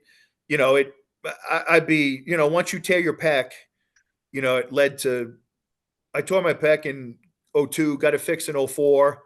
You're not the same when you get something reattached. I mean, I think your body puts a governor on the Golgi tendons or something. You can only go so much. And then on that side, I tore my anterior serratus, and it was like, I lost feeling in my fingers, and that was stupid, just doing overhand deadlifts after all these years. And, so injuries kind of forced me out of it. But when you connected with me and said you saw my page and you're like, oh, how old are you? You're in good shape. Man, I go to bed, Chad. I'm never in pain. Yeah. I like it. I haven't had any lower body surgeries. I've had both pecs reattached, and I caught a runaway squat bar in my elbow from a kneeling squat gone wrong. So I've had my tricep reattached, but came back to bench in the mid threes raw. So like now I just train for fun. Now I get in there and I train for fun, and nature makes all the locks and makes all the keys. So during the pandemic, I was studying. I always had low white blood cells, like below 4 is low and above 10 is high. My white blood cells were really low. And when I retired from the government, I sold a year of sick leave back. So I was never sick. I was pretty strong and healthy. But then during the pandemic, I started taking my shirt off halfway through my workout and getting sun out here in Arizona.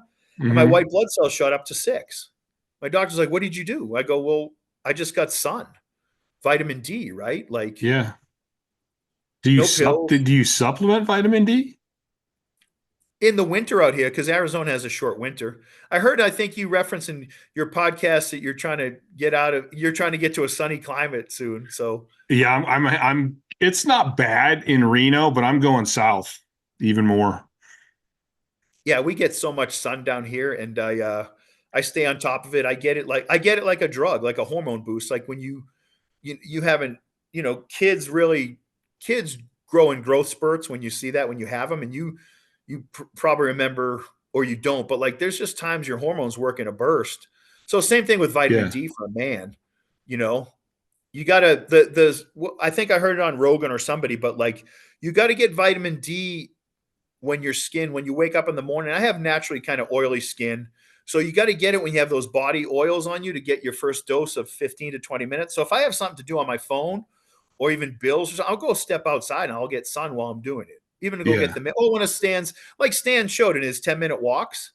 I've Yeah. been doing those forever. And if you want to lose weight, Stan doesn't model this, I don't think. But when I wanted to go from 275 to 264, when they changed that weight class, so I would just put a 25-pound weight vest on. I'd put 10% over my body weight and I'd walk 10 minutes and the weight would just fly off me. Something about a weight vest. I'm not really a heavy sweater, but a weight vest would like make it, calories are just measures of heat. So when you're carrying Yeah. more weight, it would burn it off real quick. Yeah. Like simple things I would tell people to do. And like, so right now, like how much weight have you lost from your high of 385? Well, I was down to 285 before I got COVID. Then when I got COVID, I ballooned up to 340. And it took me a while to start losing weight again. It's like COVID did something to my body. And I found that little trifecta of like bromelain and I don't know, it's like 3 supplements. And I took that for a couple months. And then everything started working again. So now I'm back down. I'm down to about 315. I want to get back under 300. Now, when did you get COVID? It's probably a year and a half ago. That's what happened to me. I had they made it mandatory at work to get the vaccination. Then I talked to my doctor. So I got the Moderna twice and then I got a booster. But then I went back for my first and last management conference last June in DC. And I'd been working at the Nationals anyways in Dallas. So I'd been on the road for over a week. That long flight, I got off. I was itchy when I got off the flight. Next day I popped positive for COVID. And for me, it was like it made my back ache like a bad flu.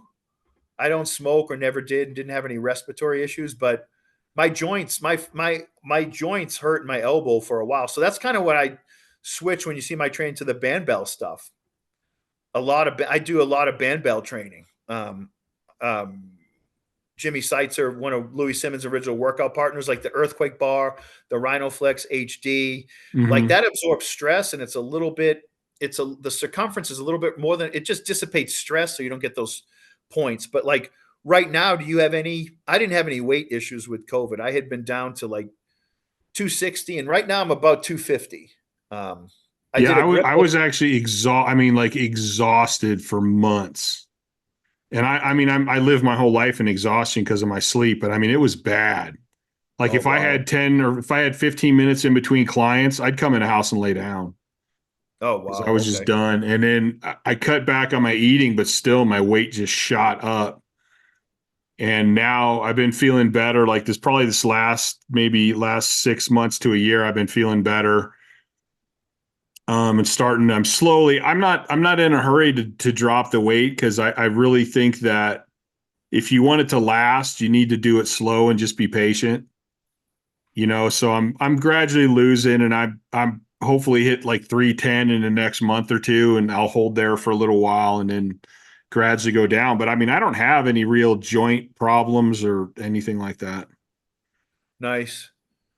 Yeah, well, I've seen your training. I've seen it online, and even when you were in, the lunatic fringe stage, like I was always very good about technique. I was very good about movement patterns, my flexibility and my mobility, which I think comes from my physical therapy background. But so even when I was lifting heavy, like I had Juju Mufu on here at one point because He was amazed. He always liked the fact that I could still almost do the splits when I was squatting close to 1,200 pounds. Wow. You know, and he pushes hard that powerlifters need to stay mobile and flexible. And I'm like, I think that's a big part of how I walked away from it without any major injuries. Yeah, I know that once I got into my early 30s and over 300. So I got over 300 when I was 28 in 1996, and I stayed there till 03. Yeah, but then when I started, yeah, I was a 308er in 03. By 04, then I started losing weight and moved. And but to me, the conjugate, the box squats, forcing your lower body down to, I always squatted to a 12-inch box even when I was 6'2". You know, it gets a point where you're doing forced stretching, and it's almost like you look at Hatfield's old stuff. He had PNF stretching and then like partner facilitated stretching, where they would push each other. And I had done martial arts in my late teens, and like we were stretched and pushed. So I think a lot goes into that, maintaining that flexibility. I could never do the splits like you're talking about, but deficit deadlifts and just the box squatting really led to just an overhaul of my whole body, if you will, right? It built up a set of hamstrings, and then the conjugate, doing hamstring exercises real heavy. Like there's certain exercises, like for me, Zercher squats were a miracle.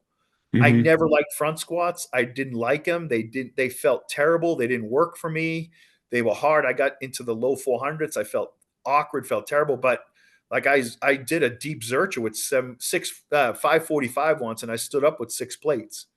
Now I know online Tom Haviland, he's friends with me online. He trains under Josh, and he sends me messages. He's like, "Yeah, Guy's a beast." Yeah, yeah. He credits me. He's like, man, he's like, your Zerchers gave me an idea, and he did 700 last year. And, so I love to see that passed down. But yeah, that guy is definitely. We used to do some heavy ass Zerchers back in the day. Yeah, I would like do it would get to where the forearm and like just trying to hold my arms up was the hardest part. Just having that weight in your elbows. But yeah, I'm the same way. I hate front squats. I've always hated front squats. I don't even do front squats anymore because it's just too awkward for me. I think it puts your body in a bad position, but you can do a heavy Zercher. And I think those are great. I think it's a great deadlift developer. I think it's great for squats. Yes. Yeah. And it's at the same time, you have the, if the bookends you were lifting, when you're talking 1,200 pound squat and 800-pound deadlift, like it's not mentally daunting to go in and be like, okay, we're going to go for a 600-pound Zercher, because it's extremely heavy, but it's not as heavy as your body's used to feeling. So to me, there was always I love the conjugate. There was always that encore effect. Like, okay, I did this workout. How do I surpass it? Louis would always talk about, different exercises, and totally right. I mean, I don't agree with everything Louis said. And if I'm sure you met him like I did. Like once I met him, I'm like, well, I could see why you love the good mornings. Your back is like a third the length of mine, but that was a good lift for him. And same thing with sumo. I tried sumo, and he always said, oh, you should be good at both. I didn't like it. Sumo felt funky on my hamstrings in ways. So not for me. But again, like Louis also taught me kneeling squats, which you don't see anybody do. Like kneeling squats were amazing. You could lower. I did 900 for one. It's on my YouTube.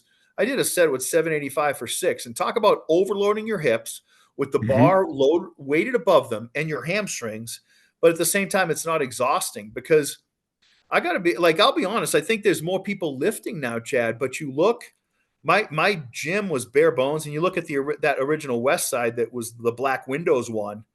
Like these lifters now, like I'll say it, like belt squats and these pendulum squats and these, it's just not, it's not the same. It's not going to leg press. That's not going to give you the same effect as a kneeling squat would. I think a lot of that is, and I think this is with the modern social media and stuff too. I don't think a lot of people know the history that and know just how strong some of these older lifters were and how basic their training was. Like they didn't need to do all these different exercises. They didn't need, and I'm a huge fan of specialty bars, but there's a lot of guys that got stronger than shit without all these bars and without all this equipment and without all these machines. I mean, my base of strength was me training in my basement with whatever equipment I could get as a kid. Yeah, one of the first things I bought from my home gym was a reverse hyper, right? So I bought it and I paid $900 for it and it was shipped. And man, within 6 months, we all were doing it. Our backs were not getting better. So I sold it for a good profit because it was hot commodity. Then what we did was the Demel, as same thing Louis would describe, the Matt Demel program.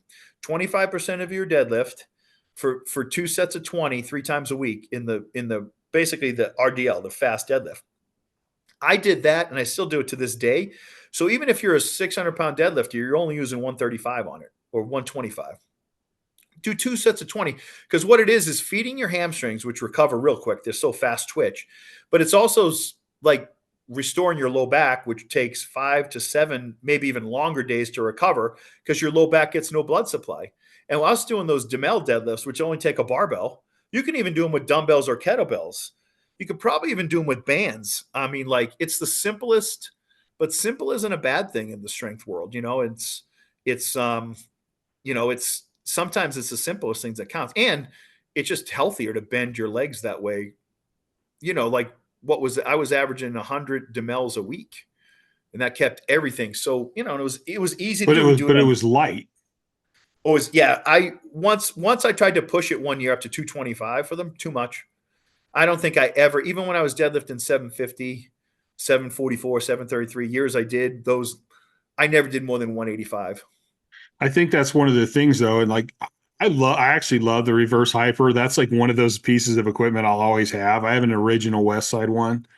But like, and then you speak about RDLs. It's funny because I love how I can see the term RDL on Instagram and it's performed like all these different ways. So for me, the RDL was always, it's not a straight leg deadlift. You're not trying to bend forward. You're sitting back. You're going just below your knees and then you're exploding up. And it's about the explosion up, keeping that neutral low back arch, using your glutes and hamstrings. But then again, like you said, this goes back to like what I call GPP recovery sessions. You don't have to do a whole lot of weight, but you want the intent of movement. And you can do that within 24 hours of your regular heavy session, and it will literally speed up your recovery so that you can train, you're in better shape for the next session you have coming up. And I think a lot of people forget that there's a lot of progress in lifting light sometimes. Yeah, I think as you speak to it and I think you and like Donnie Thompson always references, he was training 7 days a week to prepare his body. And he espoused a lot of kettlebells, kettlebell swings, which how different than is a kettlebell swing than an RDL? It's pretty Not close. much. Yeah. Yeah. I mean, I look like Josh said on your podcast, he said, and he talked about Charles Pollock, and I look for more similarities than differences in people. Like, yes. What's the mirror? What factors led that person to be strong? And there's no, I see stuff today that I train a few people, not many. I've trained people in person, college football players and professional fighters, some high-level jiu-jitsu athletes. I trained my kids, but I don't post a lot of who I train. And but like I think there's people trying to come up with novelties, like, and I see this one trend I see lately, and I heard this on Dave Tate's podcast the other day, like pause deadlifts. What? Are you what? It's real popular to pull it just below your knees and stop and then finish the lift. Like I pulled my biggest deadlifts doing I got up to 650 drug free, 21 years old at the Nationals, 235. And then I was stuck in the mid sixes. I got over 700 by doing the West Side program. So that all those dynamic effort box squats built my hamstrings. I learned the Zercher. There's nothing that's going to build your ab strength like Zerchers. It'll build a cast iron stomach like Alexiev, right? And then I learned how to train hamstrings correctly and kneeling squats. I learned how to lower the bar, those exercises and pull throughs. Like that Uptown gym I was a member of had a 440-pound cable stack and had this dual handles. And I eventually moved one of those stacks to my garage in Yorba Linda. And like you could go out and I could, even when I weighed 300 pounds, I could have 440 on that and do pull throughs. So it was like, it was stretching, and it was like, it's not a lot different than kettlebells or sumo deadlift, but Yeah. it was an exercise. You got to find out what works for me. And let me ask you this, Chad, one of the things as we talk, like I say I was 6'2.5", and I at my physical this year, my doctor said I was right under 6'1". So I haven't had surgery or anything. And I squatted 900 in the gym a couple times and stood up with over 800 a bunch of times in meets. Like, how tall are you, Chad? Right now, we actually just measured the other day, and I'm like 6.5 feet or something. And I think I was like 6'1.5" when I was lifting. But I think I was actually tall. When I was lifting heavier, I got taller. Right. But my point of that is, like, a lot of this stuff online is like, I was a teenager or maybe 20 when I went for my first Ed Cohen seminar. He came to Massachusetts, and you're like, oh my God, I'd seen this guy on tape and in pictures. He's like, God, well, I'd say to Ed right now, you're 5'6". So when you see the same thing with Louis. So, and we talked before this went live, like John Hack, it's amazing. I think he's 5'9". And again, he's another one, to get back to your point. He was on Dave Tate recently. He's been on the Under the Bar a couple times, which is a fantastic podcast like yours is. But John referenced he went and trained high level strongman, and then look what a boost it had in his powerlifting. He deadlifted 939 last month officially at 212, Yeah, and he it's almost crazy. but excuse me, it's from doing more work, sled drags, farmer's walk, right? When you do But I more think work, it's interesting because I think about this a lot, because I think back what I did and how I was training when I did it, and what could I have done different in terms of like knowledge. And I do think that it's kind of like when a guy goes, oh, I train 7 days a week. Well, my first thought is, well, what do you consider training? Like I train 2 what I consider serious sessions a week.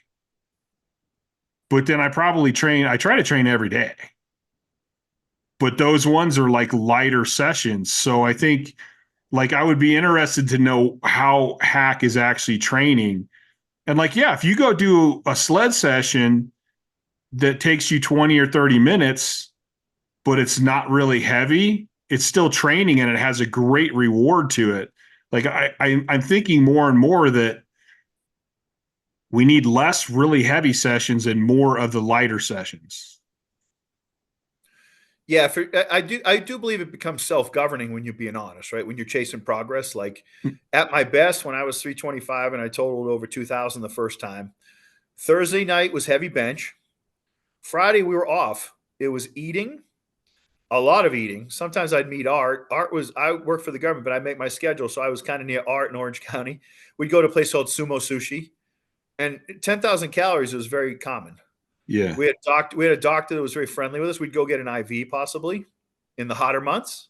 IV is totally legal and makes you feel great. And then Saturday morning, it was game on at 9. It was game on. We're definitely going to squat heavy. And I got my most success out of this West Side Barbell percentage speed deadlifts, 65 to 82%, 82% to speeds, speed singles. Mm-hmm. Sometimes I do that Saturdays getting ready for meet. Sometimes I do that another day during the week. It depended. I didn't get a lot of success on progressive overloading deadlifting once I get into the high 6s. But sometimes my guys did. So if they were there training their deadlift, I'd be doing something else because it's my gym, right? My garage. But yeah, no, and then that would be Saturday. And then Monday, sometimes speed bench, sometimes not. And Tuesday would have been a speed squat workout, upper back. And I couldn't even get during the week, I couldn't get all my power lifters at my house. Sometimes I couldn't even get to my house. It would be with Kevin Kinsey over in Downey. That's halfway between my work and home. And we'd do a speed squat workout with safety squat bar and bands, and then maybe my speed deadlifts and some rows. It was at my strongest, I was training hard 3 days a week. And then I had work and life. And again, I would walk a lot. I wasn't doing cardio per se, like jump on a bike, but I would walk the stairs, walk the ramps, always walk. I like to walk. I like to go to the beach and goof around in the surf. And that period of my life, and that when I was that season, I would go to football games. I wasn't just going to sit at home and do nothing. I wasn't the best house cleaner, but I kept up some stuff. But I was active. And now, like, I'm sponsored. They sent the nice folks at the Strong Neck sent me a strong neck apparatus. So I consider them kind of my sponsor, if you will. But like it's funny, you look at the body, how it articulates itself. The areas furthest away from the heart and the body, you can train more. You can probably train your grips and forearm and hands more. If you look at how these champion arm wrestlers, and I'm now affiliated with Arm Lifting USA and Ricardo Magni. He brought me to the Arnold this year, and I'm running my own grip contests here in Arizona. Please check that stuff out on armliftingusa.com. But I think you can train your grip more often, right? Definitely calves. Your forearms, your calves they'll take a beating and still come back. Yeah, you take them for granted, kind of. So you can do those. And I do my neck. I found when I got real busy in that period of my life, when my 3 kids were in high school and my wife started working and I was busy with work, I'd be like walking down the hall at work and I'd get like a stabbing pain in my neck. And I'm like, man. And then I realized, man, I hadn't done any net work. I went in and I did 3 heavy squat singles or 3 heavy bench singles, like Westside's max effort. And then I got to work. And I'm like, man, so neck is one thing I've had to and I love to train it. Like I feel more awake. I feel more, even if I'm, like you said, you do something every day. I do neck every day. Josh Bryant has on, and I have some clips on my YouTube and my Instagram, Paul L, or my Instagram page. And like, I pump blood in it and it's like an energy drink. My eyes get open. I'm like, wow, this is. Well, I mean, if you stop and think about it, if I'm working my forearms and they get pumped up, I'm pumping blood through my whole body. Like that blood can't just get to my forearms, So even if you're doing something small and you're working just your grip, you're still pumping a bunch of blood through your body, which means nutrients is going through your whole body. Yeah. And being a student in the game, like I studied a lot of like Bill Pearl. Bill Pearl was, he was known as a bodybuilder and a very strong one, but like, when Kaz was inducted into the Arnold Hall of Fame, he referenced Bill Pearl, taught him the keys to the universe is Bill's book of 700 exercises. Bill says it best. He's like, hey, your body doesn't care how the blood got pumping. It just cares that it does. Mm-hmm. But, when we were top level strength athletes and you were world class, like my thing was I learned to do enough work, but not to have anything interfere with my main workouts. That was it. Like in order to that's lazy, all that other stuff should be a supplement or helping your main workouts. Yes. I had a mountain bike for years. I would ride and I liked that. I've always had dogs. Like Louis Simmons had dogs, but I had dogs and the dogs love to be walked. And if you looked at them, it kind of pushed you a little bit to walk them like, hey, but that's use it or lose it, right? I had a bull mastiff that was almost 200 pounds. You better walk him. I had a boxer that, oh my goodness, I walked him and then I found a pen. I used to let him just, let out that energy, buddy, like lightning. I had an English bulldog for years that kept me going. And I love those dogs, but they need to be walked. And then here in the desert, can't walk them in the middle of the day. So I'd have to get up early, walk them before 6 a.m. We're light early out here. Walk them, and then usually later in the day before bed, walk them again. Like it was good for both of us, right? Like I think a symbiotic relationship. One of the things that I learned, because I eventually on the regular West Side split, me and everybody on my team, we could go about 3, maybe 4 weeks, and we would all go to shit. And that's where I started going, wait a minute, we're not getting enough recovery. Like, everybody's eating good. Everybody's trying to get their sleep except for me. But, I go, something's wrong. And I ended up talking to Dave and he pointed out that I have my own logic, but I'm not following my logic. And so that's when I started spreading things out. And I happened to talk to Louis about like the timed work that they were doing and the recovery work. And I started because I needed to be in the gym. I was always in the gym. Like that was what kept me sane at that time. So that's when I started doing the recovery sessions and these light sessions. And they were a little annoying because I would go to the gym and not lift anything heavy. And that was very foreign to me. Mm-hmm. But at least I was in the gym. And then I kind of started going, wait, I'm doing these stupid sessions and it feels dumb to me and I hate them, but I'm recovering faster. Like, so maybe there's something to, maybe I don't have to lift insanely heavy all the time to get a benefit. Yeah, I was definitely influenced by West Side, and they helped. I came upon that information when I was 25 by myself, wanted to train hard, and they helped a lot. And then I built out my gym, and I got guys with like again Art LeBear, who Art LeBear out totaled me, came in second in the WPO, was a national champion. But Art had started under Terry McCormick, who was a world champion, and Dave Shaw was a world champion. They'd started Bill Kazmaier.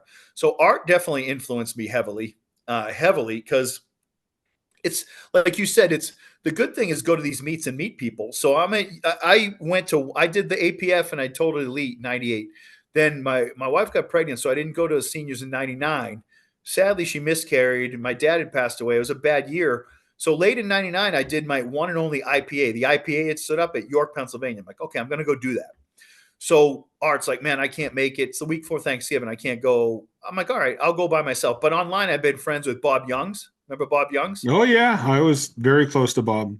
Yes, sadly, he's no longer with us, but he was from Connecticut, but he was there at West Side. So he would provide me with inside info. You're like, remember secrets coming out of West Side? You'd be like, so he's like, I'll help you when you're here, Paul. I'll handle you. I'll help you. What? And so I get there and he introduced me to Jimmy Ritchie, who was a hell of a lifter there. Those guys were super nice. So I'm in the warm-up room warming up with them, and Matt Smith is next to me, and Louie's there. So I warm up. I'm going to open with 750, and I think Matt was going to be too. So I smoked 633 with just 635, something like that's on the bar. I smoke it, good squat. Even Louie's like, good squat. And then like Matt Smith goes and gets buried, and I see all those West Side guys getting his face like, you're not gonna embarrass us. Louie's like, I might not even let you lift. And I did think I out totaled Matt, but my point of that is Matt went on later to like win the WPO and stuff. But there's a lot you can see, like Yogi Berra said, there's a lot you can see by observing. And so I was like, well, there's not all this mystique on these West Side guys. They're just average that work really hard and work kind of smart, right? I would say Matt developed some of the best set of hips, and I think he's had them replaced. But like he developed some of the best set of hips ever after that moment in 99. That was November 99. He went on to, I'm sure you had some battles with Matt, right? Yeah. I mean, yeah, I ended up out totaling Matt. But he way out totaled me is my point. But like, so I'm looking at him, I'm like, well, there's not all this mystique. Because then my point is I'd go back and like Art LeBear would teach me things. And he was kind of old school. And then Josh came into the picture. And Josh was, I mean, we found Josh through, God bless Chuck LaMancha. Chuck LaMancha used to be the announcer at all Steve Dennison's meets. He passed away from COVID. COVID killed him. But he was a great guy and he loved powerlifting, but he was also the host of those powerlifter video magazines. Yes, I remember those. Because I did a couple pieces for them, and that was a Ned Lowe's. It was more West Coast centric and down in California, but they would have West Side pieces on there and stuff. So I was like, my point and we would make is like, go to meets and meet people and go to the best gyms you can, but don't hold anybody as your God until you see what they're actually doing. Yeah. And get a myriad of sources. Cause this is, again, there was people in the 60s. I mean, Pat Casey, who I got to be at his Hall of Fame induction, Pat Casey benched 617 in 1966. And the first guy to squat 800. I mean, so there have been strong people raw for a long time. And now the gear is there's, do it all, have fun with it. This is supposed to be fun, right, Chad? I mean, you got some sponsorship. I had a few little sponsors, but it gave me a lifetime of experiences that are priceless. Oh, I talk all the time about the lessons I learned in the gym that have helped me in life that are just astronomical. And I think we need to do more. I think we need to spend a little more time going back and looking in history and trying to figure out what those guys were actually doing. Because like you said, so Pat Casey hit 617. A 617 raw bench is still huge. Right. And he did the first 800-pound squat.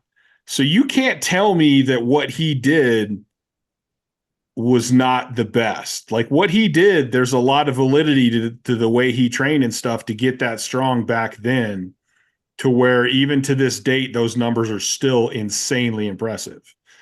So I'm always curious to go, because I really have being a blue collar guy, I have a very keep it simple, stupid attitude. I'm like, let's not complicate this. We're just lifting heavy shit. So let's always go to the simplest base that we can and then maybe kind of build from there. And from what I know of the older legends in the sports, they didn't complicate it as much as we complicate it now. Right. No, I look back, and hindsight's always 2020. And I look back on I when I try to give people advice, I say that, like Louis says, everything works, nothing works forever. I think Louis was famous for saying too, there's no off season. You should always be within 90%. And I Mm-hmm. disagree with some of the things Louis says. I disagree that you should compete as a master, because I do that. And I still believe in that. But do open too. Support the meet when you have the money. Support the meet director. Pay every division. It's not trophy hunting, or now they don't even give out trophies. They give out medals. But you know what I'm saying. So that's what I used to do. Enter every division I could, because I'm supporting the meet director or whatever. But yeah, like you look at like a Larry Pacifico, 9-time world champion. Larry bench 590 at 228 raw. And Yeah. then you see and then if you ever see him in his physique in person, you're like, look, yeah, he admittedly he was involved in PEDs, but obviously he's still alive in his 70s, and he did it to the talk about getting. I mean, Fred Hatfield. When I met Fred, like nobody got more out of the genetics than Fred. Like when I met him in person, I was shocked. I was like, whatever you say, Fred, yes. And I tell anybody, buy his books, go online, buy his old. He's amazing, his information. And Louis would talk about him. Him and Louis were the only two that I think total elite in 5 weight classes, which is amazing. But Larry Pacifico, anybody that Louis praised, Larry Pacifico, Fred Hatfield, John Cole. When I got that footage of John Cole that's on my YouTube, Paul L, of his 905 squat and 580 bench and close miss at 605 in 1972. I sent that to Bob Youngs, and he played it for Louis, and Louis loved it. You know, like Yeah. there definitely needs to be an awareness of a lot have gone before you, and some are really a lot stronger.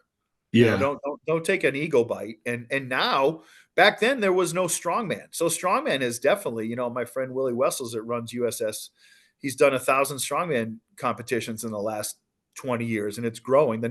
I'm broadcasting the nationals in Denver this year. There's over 600 athletes that Justin and Kate Menning out of Iron Titan Barbell have signed up. So it's that sport's growing, but that's dissipated a lot of those guys would have been top powerlifters back in the day. Yeah. So be that as it may, I'm all for doing both, and I think I'm proof you can do both sports at a relatively good level, and certainly had a blast. But yeah, you make a hybrid athlete of the strongman training with the powerlifting basis of hitting big, heavy squats, deadlifts, and bench presses. Even bench press. Don't get rid of the bench press. That's a Well, huge. I think too, because I've trained a couple strongmen too, and I'm like, you need to be proficient at the events, so you have to train the events. You don't always have to train them super heavy though. Like if you have the base of strength, like I honestly didn't train full heavy squats hardly at all. I did a lot of other movements, but I had the squat down enough, and my technique was good enough that I didn't have to train it all the time. And I think like you could add, I think like lighter strongman events are great for GPP and recovery days. And you can still, but just because it's light, you always. And I was talking to this Ed Cohen. I said that I think it was Ernie France, and then Ed Cohen said, "No, I said that." So I don't know who said it. It probably was Ed Cohen, but treat the lightweights like they're heavy and the heavyweights like they're light. You Yeah, know, that's in so Fran's book. Yeah. yeah, even when you have lightweight, you need to have intent and focus on the technique and the movement patterns. Yeah, if I was to do it again, I would be more of a hybrid athlete in that I would do strongman for GPP. I would do farmers, but I would, like Louis said, everything works, nothing works forever. What I would do is, for me to get my biggest squat, I had to squat heavy. But what I would do, I would come in and do the max effort method. I would do like 3 heavy box squats. And when I went to Chicago and squatted 777 my first time to get elite, I was doing like, I'd come in and like do 585, 605. Maybe I did 625 with a belt, briefs, and knee wraps to a 12-inch box. Then I went to Chicago and put on my canvas suit. I didn't even train in it. I probably would have trained in more gear back if I was getting ready for a geared meet, like a football player wears shoulder pads, right? Yeah. But I was like, you live and learn. But in retrospect, it was, if you did the West Side like you did, like if you did the West Side full on, which I did for a couple years, but then when I get guys coming to my garage, I got away from the speed work, and but we always had a heavy squat day and a heavy bench day. I probably would have cycled more speed work like for the off season and considered off season and given us a break, like to go back, because you don't always need to handle a heavy weight in the traditional powerlifting discipline to dominate at it. You can do boards or floors or inclines or close grips. And again, like everything else, when you're new, you can handle more stress. As you get stronger, you're going to need more time to recover. As you're older, your technique's pretty good and it's set. When you're younger, you got to do the main lifts. You got to build that base and that technique. And it continually changes throughout your career. And I'm sure as I know, as I get older, things are changing again. So certain things that did work might be too much now, or might not even be enough now. Yeah, you of course, your brain is your best computer, right? Like the feedback you get, how you feel, like you referenced earlier, we were talking, like it's hard to totally coach someone online because you don't even know. Like a good coach will say, well, this guy, I just watched how this guy got out of his car, and they might call it a functional movement screen, but this guy got out of his car and I can see something's not right. Maybe his girlfriend, maybe his wife's, maybe he's got a sick family member. God knows, I thought my life was together till I had teenagers. Be that there's a myriad of factors. A dog can die. A training partner, you can be really bummed out. I joke that like I never was bummed out over a woman. I had 2 long-term relationships in the course of 40 years. Like one of my training partners came to me once and says, "Man, I can't do this anymore. My wife doesn't want." I'm like, I was so sad. In retrospect, I was like, "Man, you're breaking up the band." Yeah. It's a sad deal. I'm like, dude, we got something. No, she's sick of me being tired. She's sick of me being, that's what like nowadays, if you meet people, they talk about this sacrifice, and we just took it for granted. Like I love living in Southern California. I got there the first 3 or 4 years. It was party time. I graduated college. I was a new agent. I partied. I saw a lot of things, saw a lot of neat things, but then it just kept bugging me. I'm like, man, I miss being strong. Like I miss powerlifting. I never not did lift, but then I just made my own scene out there. I'm like, man, I'm going to build the best garage gym I can, and I did. Yeah. It was well worth it. What are you forsaking? Well, again, the greatest PD in the world is sleep. So you had to say, I'm not going to go out tonight. I'm going to stay home. Or, it's not chasing the girls or guys for you girls, but it's you got to find one so you can settle down and relax. It's staying out till 2:30 in the morning and hoping. And nowadays, I don't think people's lives ends with these dumb phones, right? They're probably looking at stuff all the time, and just shut that. I didn't have that. I didn't even have a phone for years. Steve Pusinella, he posted one this morning that was like about people using phones in between their lifts, and if he thinks it's good or bad. And I thought that's such an I had never thought about it till I read his post. And I'm like when I was a kid, you just sat there thinking about your next set. And nowadays you're like, oh, I got to distract myself. So you get on your phone in between sets and you're like, wait a minute, that's kind of stupid. Yeah, I do think whatever you call it, the OODA loop or something, they gave us some training at work like that how to distract somebody if you have to. I do think that's a real thing. I do think there's lack of concentration now. And I think there's, what do they say? A swipe right, swipe left generation. And yeah, Twitter. I'm not a Twitter guy, but Instagram they'll play a reel if it's under a minute. So yeah, the attention span and from someone that's, I did write a book, and I mean, I got hacked at 5,500 Instagram followers like a year and a half ago. Now I've learned my lesson. I'm double verified, and I haven't got hacked yet. Like, and I have 3,200 followers, right? And I'll be going back and forth with something like, well, I'll forget. I'm like, what did you read about in my book? Oh, you have a book? So yeah, I have a book, and it's not a pitch, but like, yeah, it's my third.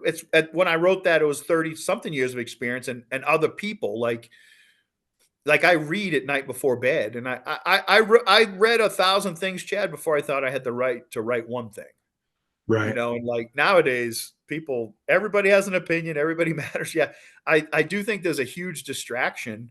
And the idea when I see people, if you're getting ready for a meet and you need your own song, no, all hell could break loose. There could be a misload before you. When I was at the IPA, I think it was Brent Tracy got hurt. The bar hit the floor for 20 minutes. I Yeah. wasn't going to go warm up. I just had to sit back and it was indoors. It was warm. Just stay warm and keep your mental focus. Okay, I'm going to go squat. Like all hell can break loose. So don't make it so controlled like that. And yeah, I kind of get irritated with the music and the headphones and have to listen to this. And like you said, when I did my 12:21 attempt, Mark Bartley had crashed with 1,000 before that. So I had to wait for the ambulance to come. I had to wait for them to check him out, and he had to go to the hospital. And like, I don't even remember how long it was. And everybody just kind of assumed that I wasn't going to take my last attempt. And I'm like, oh no, I'm taking this attempt. I don't care. Like, and you got to be ready for that shit. You got to be ready for anything could happen in a competition. Yeah. And by the time I got to a competition, to be honest with you, yes, one time I took the bar off because I was still squatting USPF once my wife got pregnant with twins. Like, I'm like, okay, I'm not traveling as much, but California USPF was great. Right. So they had the Central Cal meet every year, and the East Beach on Santa Barbara Beach I got to do. So I had meets that were meant enough to me that they weren't nationals, but I was still squatting with this traditional one bar for every event. Mm-hmm. And that's why if you see me, this shoulder the pec was reattached. It's a myriad of a history, but yeah, I took a bar out at the Central Cal, and it was Gene Estrada's big meet in October, like Columbus Day weekend. It's a tradition, the whole town comes out for this media. There's a pancake breakfast. I don't know if you ever did that. And I don't think it doesn't exist anymore, or maybe the Central Cal doesn't name, but the Central Cal in San Luis Obispo was an awesome meet. So I opened up, then I went 766 for my second, and the bar's kind of crooked, and I go down and I pop that knee, and they take it. I miss it. I'm like, I'm limping around. I'm like, ugh. And then I had done 500 in the APF, but not the USPF. I'm like, no, I'm ready to do a 500 bench. And I didn't. I did like 480. I didn't pull out of the meet, but I couldn't bend my leg. And then they said, oh, you need 580 to deadlift to win it. So I did like the most awkward, it looks like a Cossack squat. Like one leg's out to the side. I bent over and deadlifted it. I'm like, is this good? And then I went, I didn't have knee surgery, and that's what led me to strongman. But like, the meets were easy. Our training was living hell. I'm telling you. And the 10 minutes of terror, the dynamic squat workouts lift you like it was a fist fight. Like, yeah, if training's the right way, meets should not be. I got hurt once. I tore my both pecs on raw benches in the gym. One time going too wide stupidly. The other time was just a mental gaffe. And then I got hurt where I run away squat bar. But when I was in the meet, I wasn't afraid. And it was a different, I didn't do the big WPOs, but when I did the APF seniors, they would have good spotters. But when you went to a local meet, when I was at my best, 7s, 8s, my boys were my spotters, and there was no questions asked. They knew me. You know what I'm saying? Nowadays, you can't do that, right? Remember when you bring your own spotters? Yeah. And you were a spotter too. If Art LeBear was going to go, I'm up there. Oh, I was actually, I posted one of the videos the other day at like my first 800 or something. And I commented how it's other lifters that are spotting. Like people that are competing that day are also spotting. Yeah, and it would be nothing for me to be at a meet, like jump up and do it. I'm not going to let my brother go, and because I respected it. Yeah, no, that's why they call it a meet, right? We're all getting together to determine. And if you need a hand, let me be, and I will save your back. If that bar, I'm going to do all I can to save your life for that bar. Yeah. You know what I'm saying? And if it goes out, rest assured, go into that meet not worried. Yeah, no, I don't think now it's a little different. They have crews and so forth. But here in the state of Arizona, the crews they have they pay a professional crew to do it. They're good. So good for them, right? They have an opportunity. But yeah, I'm like you, man. Anything I can do to help, and get out there. But yeah, I was never afraid. I would joke. I'd go up there. I'm like, hey, I'm going for one. Have some fun with it. You just want to get one. Yeah. Yeah. I was never afraid of a meet, but I get pretty pumped up, and I let my ego run wild. when I'm on the platform. So yeah, I have no fear of nothing. I've done meets where like I went down with 1,052 at AWPC Worlds and tweaked my knee and still finished the meet. I'm like, I'm not backing down. Like I'm finishing this meet. Like I don't care. Right. Oh yeah, no, I'm here, and my teammates were there. Everybody was watching, and I changed my mindset when I'd bring my family to meets and it was USAPL, right? Like I was not afraid to tear a pec or tear something again, but I would get the state record in the squat. I did that 3 years in a row, just double body weight, drug-free squat that I did by training myself in my garage at 6 a.m. by box squats. And then I'm like, okay, 545, 550. I probably could have done 600 raw, clean, 275. But what if I did pop something? Because I did. Well, I mean, we're older, light. We're in a different place. Like, there's the question of what I did once before isn't necessarily what I'm going to do now. Yeah, and I liken it to like I had my first child when I was 32, and I totaled elite, and I started losing weight already to get healthier. But like, if you ever see the movie The Grinch, where at the end his heart grows, right? Like when you're an athlete, your selfish heart shrinks real slow. Yeah. My wife was great about that. And then the final straw was when I tore my pec. I was in a sling. I was in a sling, right? And I had twins, and I was changing diapers. The boy pees on you, but you're holding them on the table with your face. You only have one hand. I'm not gonna. Same thing with your daughter. It's like the whole thing. I'm like, you couldn't be more selfish than have twins with a sling. And I'm like, okay, this is. And then to reference your sleep, right? Like I learned again the hard way. So I had twins. It was right after 9/11. I'll give you if you got a minute, I'll give you a war story, but you can appreciate sleep. So my sleep wasn't as bad as yours, but we were doing a prison case up in Victorville outside of LA. It's 100 miles outside of LA. My boss says, hey, we got a guy that works at the prison, supposedly a terroristic threat, and his wife's cooperating with us. When he goes to work tonight, we're going to go search his house. So I'm like, okay. And so I had 3 kids at home under the age of, and I had my twins were maybe 4 or 5 months old. So I told my wife, I said, let me sleep. I got to work tonight. We got to go in at like 6 at night and work overnight. We're looking at this terrorist. Okay. So my neighbor next door, that's the day he's getting his roof on his house. So I heard plenty of interesting songs coming out of the boombox. You can imagine, I didn't sleep. I'm like, oh my God. So I drive out there, and I wasn't a coffee drinker. Anyways, I drive out there. He goes to work. We're searching the house. I'm in the garage and I'm mad. And I kick this box and it falls over, and there's all these explosives there. My partner looks at me and he goes, oh shit. And I'm like, I think that's bad, right? So let's back out. And he had been in the military. He'd stolen all these charges from the Port Hueneme Naval Base. That was all C4. Thank God it didn't go off. So I back up and we call the bomb squad. We're out in San Bernardino. So those boys, I'll give credit. They don't run to danger. Like 5 hours later, they show up. You guys, the sun's coming up. I'm like, nothing to see here. We didn't blow up, boys. So they go in. They're like, you're lucky. Who kicked that? I'm like, well, I was just making it clear. They go, you're lucky that didn't blow up. It was all bombs.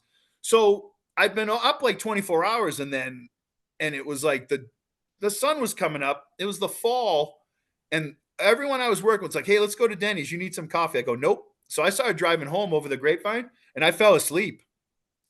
And I woke up. It was like that Texas Chainsaw Massacre one where he's saw in the car sparks, the airbags open. I skidded. My door was all like I fell asleep at the wheel, and that was like I said, this, I got to stop. I was trying to train too hard still and work too hard. And I realized like, I got to slow down. So I kind of shifted it into a different gear. Cause I'm like, my kids weren't even out of diapers yet. I'm like, man, they need a dad. Yeah. Cause work was demanding. And, but like without sleep, and I got off of ephedrine. I weaned myself off of ephedrine long before it was illegal. Because you remember Ultimate Orange? Ultimate Orange. I remember, what was the hot stuff?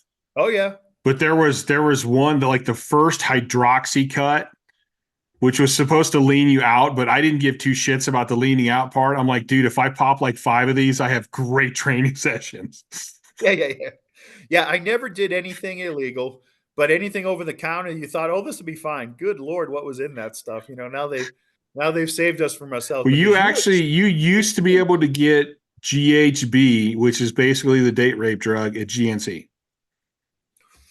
Yeah, I worked at GNC, and but I worked there from 88 to 91. Then I graduated college and became an agent, and then I didn't. But our big seller when I worked at GNC, Chad, was inositol. You know what that is? So inositol, B vitamins are dirt cheap because they're a byproduct of wheat production, but inositol is pure powder. So GNC would sell a 2-ounce bottle of inositol for $99. You can imagine what they were cutting with that, right? Because I would go to pull the grate at 9:00 at my mall, and I would get someone come in. Do you have the tall? Do you have the tall? I go, yep. They'd send you $110 with tax, and that was going to be go cut for whatever party favor they had. Huh. But it was funny. Working in GNC is hilarious. The stuff you see, and that could be a whole other show. The supplement industry, but some good, some bad. But like you said, it comes and goes. Yeah, I think we'll wrap this one up. But I would like to have you back on again. I'd still like to get a little deeper into kind of the old school, and if like I'm interested in their mindset of like some of these like John Cole and Hatfield, and because I didn't get the chance to meet any of those guys, and I just, the more I research, the more I look into it, the more I meet athletes. Like there's. And I just wrote an article for Elite FTS that just got published about the mindset. And I still, like, when I was in a warm-up room at the WPO, and it literally is 20 of the best super heavyweights in the world, maybe one or two guys couldn't make it.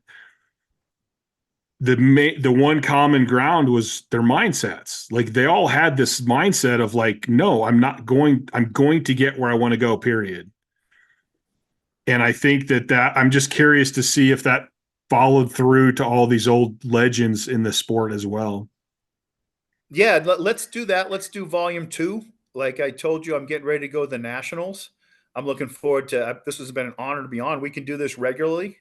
I look forward to it. Yeah, and I'll close that thought with what we'll discuss when we pick it up next time was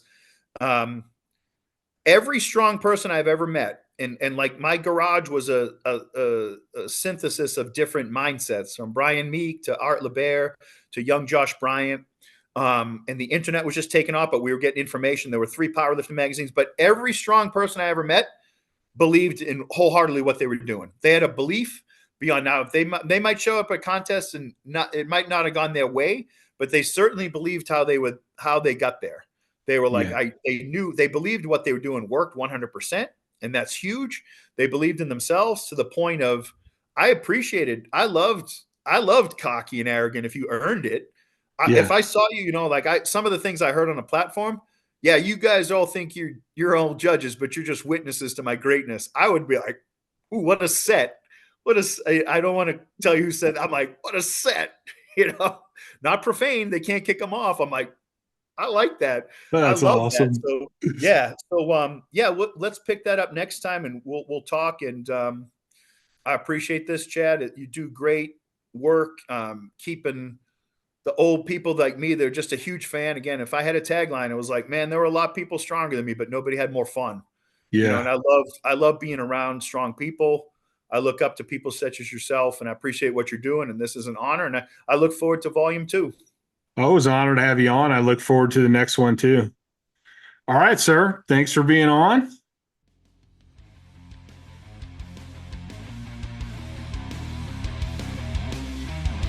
Thanks for listening to the Courage Barbell Unlimited podcast.